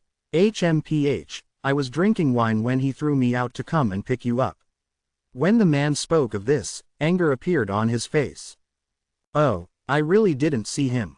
A barely noticeable glint appeared in Su Ming's eyes. The old man is a sage. A sage, understand. A sage has to act like a sage. He's the best at sounding mysterious and giving us all that mumbo-jumbo. The man seemed to have recalled something and he took a big gulp of wine from his wine pot with a downspirited look on his face. Su Ming clenched his right fist and a freezing glare appeared in his eyes, but his face remained passive as he nodded. He once told me that he only had me as his disciple. Before Su Ming even finished speaking, that man immediately turned livid with rage and turned around to yell at Su Ming. He told me the same thing. But only when I came back with him did I realize that I had a senior brother above me, and my senior brother had another senior brother above him. A smile appeared on Su Ming's face, but that smile was a little forced, and there was even a hint of coldness in his smile. He even told me. This time, even before Su Ming finished speaking, the man immediately cut in. I know. He must have told ya that he has a lot of berserker vessels and ya can choose them at will. Su Ming clenched his right fist tighter. He might have even told ya that he has all the berserker arts of Freezing Sky Clan and if you acknowledge him as your master, you can learn them. Su Ming's smile turned even colder. He must also have told ya that if you acknowledge him as master, then you'll understand in the future that Freezing Sky Clan is nothing. Well, D*MN him. That old man told me the exact same thing in the past. My junior brother, you're unlucky, you're super unlucky, you're super duper unlucky. I'm telling ya, we're not the only ones with the same experience. My senior brother told me the same thing. His experiences were the same as ours. Our senior brother apparently said the same thing to him. As the man babbled on in a sympathizing manner, both of them gradually weaved through several main mountains and arrived at Freezing Sky Clan's 9th summit. The 9 main mountains and the numerous subordinate mountains formed the vast snow plains belonging to Freezing Sky Clan. Together with Heaven Gate, both mountains and gate created Freezing Sky Clan's powerful presence. The 9 main mountains were an important part of Freezing Sky Clan. Each mountain was humongous. At first glance, They looked like towering ice mountains that exuded an aged presence. At that moment, the ninth summit was presented before Su Ming's eyes. "We're here." The man pointed at the ninth summit by Su Ming's side and let out a sigh. Su Ming was stunned. On the way here, he had lost all hope and was disappointed by Tian Xiaozi's words. Yet when he saw the ninth summit, he could not help but be surprised. He hesitated for a moment before looking at the man. "How many people are staying here?" "Not many. Including you and the old man, there are only 5 people here." This is the only thing the old man didn't lie about. He does indeed stay in Freezing Sky Clan and does indeed own a mountain, which is the ninth summit. Su Ming took a deep breath. At the very least, he now felt a little bit comforted after the hurt he felt for having been lied to. Our eldest senior brother is in constant isolation. He will only come out on the day of eternal creation, and every single time he comes back, he'll make a huge ruckus. Even if you're dead drunk, you'll still wake up because of him. You'll have to listen to him shouting that he's finally out, and it's a real headache. You can treat him like a turtle. He usually sleeps, and when he wakes up he'll let out a loud yawn, then he'll go back to sleep, the man mumbled under his breath. As Su Ming listened to him, he found himself rendered speechless. Chapter 220. Youngest Junior Brother. Our second senior brother has a good personality. He likes to plant stuff, so he fenced up a large plot of land in the mountain to plant his trees. But he's far too hard-working, which led him to believe that he could do better. Still, he planted too many trees, and slowly, most of the mountain was filled with his plants. If y'all walk around during midnight, y'all should be able to see him moving things around. Second senior brother has this weird habit of only coming out to look at his plants at night. Don't be scared when you see him. That man is always paranoid. He keeps thinking someone is trying to sneak in and steal his plants. The man continued mumbling even as he flew with Su Ming into the ninth summit and stood on the mountainside. Su Ming could no longer tell just how he was feeling right now. He was standing on a flight of stairs, and when he looked down, he saw a battered down place that might have been clean and tidy in the past. That battered image was especially highlighted by the plants that could survive in snow, which filled the entire place. Once he remembered what the man had said about their second senior brother, he let out a wry laugh. The man continued mumbling even as he was walking up the stairs. As he was talking, Su Ming's heart suddenly lurched in his chest. He lifted his head swiftly and saw a man in white, standing in the snow, not too far away. He had no idea when that man had appeared, but he was standing there looking at him and the man with a smile. "Who's he? This must be our youngest junior brother." That man seemed to also be in his 30s, and his appearance gave him a kindly and refined air. His white clothing gave him a gentle demeanor that made him not seem cold and unapproachable. "Second senior brother, morning." The man spoke with a relaxed manner, then pointed at Su Ming before he continued talking. "He's our youngest junior brother. The old man brought him back." "What's his name again?" "Su." "That's right, he's Su." Su Ming lifted his head to look at the sky. At that moment, the sky was already beginning to darken. It looked as if it was going to be dusk soon. However, light was reflected off the snow in these northern plains, causing the entire place to still look bright. Nonetheless, this did not seem to be a time where anyone should be greeting anyone else with, "Morning." I woke up a bit earlier today." The gentle man yawned and smiled at Su Ming before giving him a nod. "I see, so your name is Su. That's not a bad name." "Not bad, youngest junior brother. You have to believe in yourself. You have to believe that you can do anything you want." As the man in white spoke, he lifted his head and looked at the sky. "I won't be talking to you two anymore.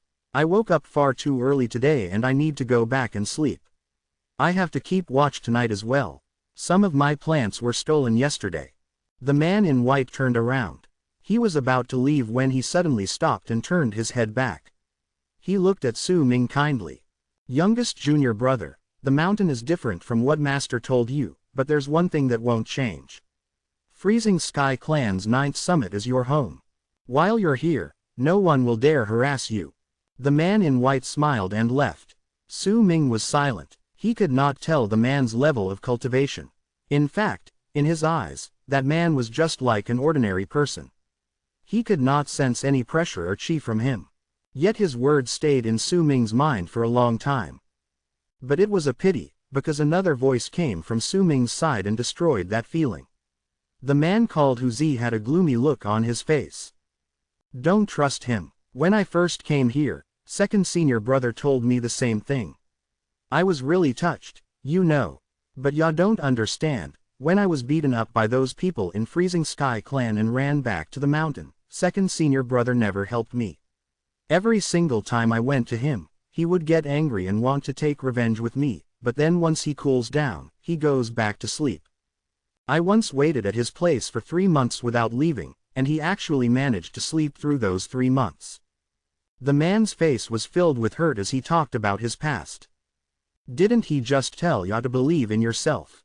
It's precisely because he believed that he could do better, that the entire 9th summit turned into his farm. Su Ming looked at the mountain, then at the man, then in the direction where the man in white had left, and instantly found himself speechless. Hey, this is my place. Your grandpa who ain't a turtle, and I don't like plants either. I just like drinking. This is my cave abode. I don't come out usually. I drink when I'm awake, and when I'm drunk, I sleep. When I wake up again, I drink, and when I'm drunk again, I sleep. The man pointed towards a direction in the distance, then picked up his gourd to drink another mouthful. The old man stays at the top of the mountain. Go see him. I don't want to see, I am. Every time I see, I am. I can't control my temper, the man mumbled and patted Su Ming's shoulder. Youngest junior brother, good luck. As he spoke, he turned around and started drinking while walking on the snow towards his cave abode. Su Ming stood alone on the mountain and looked around himself. Wind blew at that moment, and it lifted up the snow before him to dance in the air. Su Ming shook his head. There were similarities but also differences between the Freezing Sky Clan right before him and the Freezing Sky Clan in his mind. The similarity was Freezing Sky Clan itself, and the difference was the 9th summit. He spent a moment to think while remaining on his spot, then lifted his head to look at the peak of the mountain. From there, he could see a magnificent building that gave people a grand impression even if they were looking from the distance. Su Ming walked up the stairs covered by plants that could survive in winter and stepped on the snow as he moved towards the top of the mountain. Since he was already here, then he would not turn back. Since he had already chosen Tian Xiezi as his master, then unless he absolutely had to, Su Ming would not choose another master. As he continued upwards, the mountain breeze became stronger. The moaning wind and tumbling snow around him blended together with the quiet mountain and turned into an indescribable feeling within him that made his heart gradually calm down. This is such a tall mountain, one of the 9 summits of Freezing Sky Clan. It might be the quietest mountain compared to the other summits here as well. Su Ming did not move quickly. As the sky gradually darkened and dusk arrived, he finally reached the top of the mountain. When he finished climbing the stairs, the magnificent building he'd seen in the distance stood before him. However, now that he was closer, this building, which looked like an audience hall and did indeed let out a grand presence, was in such a state of disrepair that it seemed to have a dreary air around it. There were 9 pillars around the audience hall. They surrounded the hall and enveloped it with a thin sheen of light. Others could only look at it and not enter. It's sealed. Su Ming was stunned. The 9th summit of Freezing Sky Clan is composed of 1 main mountain, 6 subordinate mountains, and 7 audience halls. A familiar old voice said from behind Su Ming. He turned around and saw an old man walking out from behind the audience hall. The old man wore a white robe and had a mysterious smile on his lips, which gave him the presence of an enigmatic sage. The 7 halls each have their own function. If there's someone attending to them, then they could activate the mountain's might. All those who can occupy this particular hall will instantly become one of the 9 lords of Freezing Sky Clan's Great Frozen Plains. The duties of the school in Freezing Sky Clan are secondary. The left, right, and head preceptors, the sect protectors, and even the clan elders, are just mere titles. The people taking up these positions will change, but the only ones that will not change and will remain unchanging until the people with the titles die are the 9 lords of the Great Frozen Plains, which are the 9 lords of the 9 mountains on this snow plains. The 9 lords of the Great Plains and the 9 lords of Heaven Gate, these 18 people are the strongest people in all of Freezing Sky Clan, besides some the old folks here, anyway. It's a pity that there are only 8 lords in Heaven Gate and 7 lords in the Great Frozen Plains. The halls in the 1st and 9th summits aren't taken by anyone. Su Ming remained silent and did not speak. Tian Xiezi walked to him slowly and looked at Su Ming with his back to the sealed hall when he was a few dozen feet away from Su Ming. My disciple, how do you feel after you've come here? Tian Xiezi asked, smiling. Like I've been lied to, Su Ming stated bluntly. There was not a hint of awkwardness on Tian Xiezi's face. He winked at Su Ming and smiled faintly without saying a word. Su Ming forced down the anger in his heart and asked calmly. I will not mind that you lied to me about me being your only disciple that day, but are the berserker vessels, skills, ancient scrolls and the others true? Of course they're true. Look, I told you that day that I live on a mountain. I didn't lie to you about that now, did I? If you want to see it, you can do it anytime you want.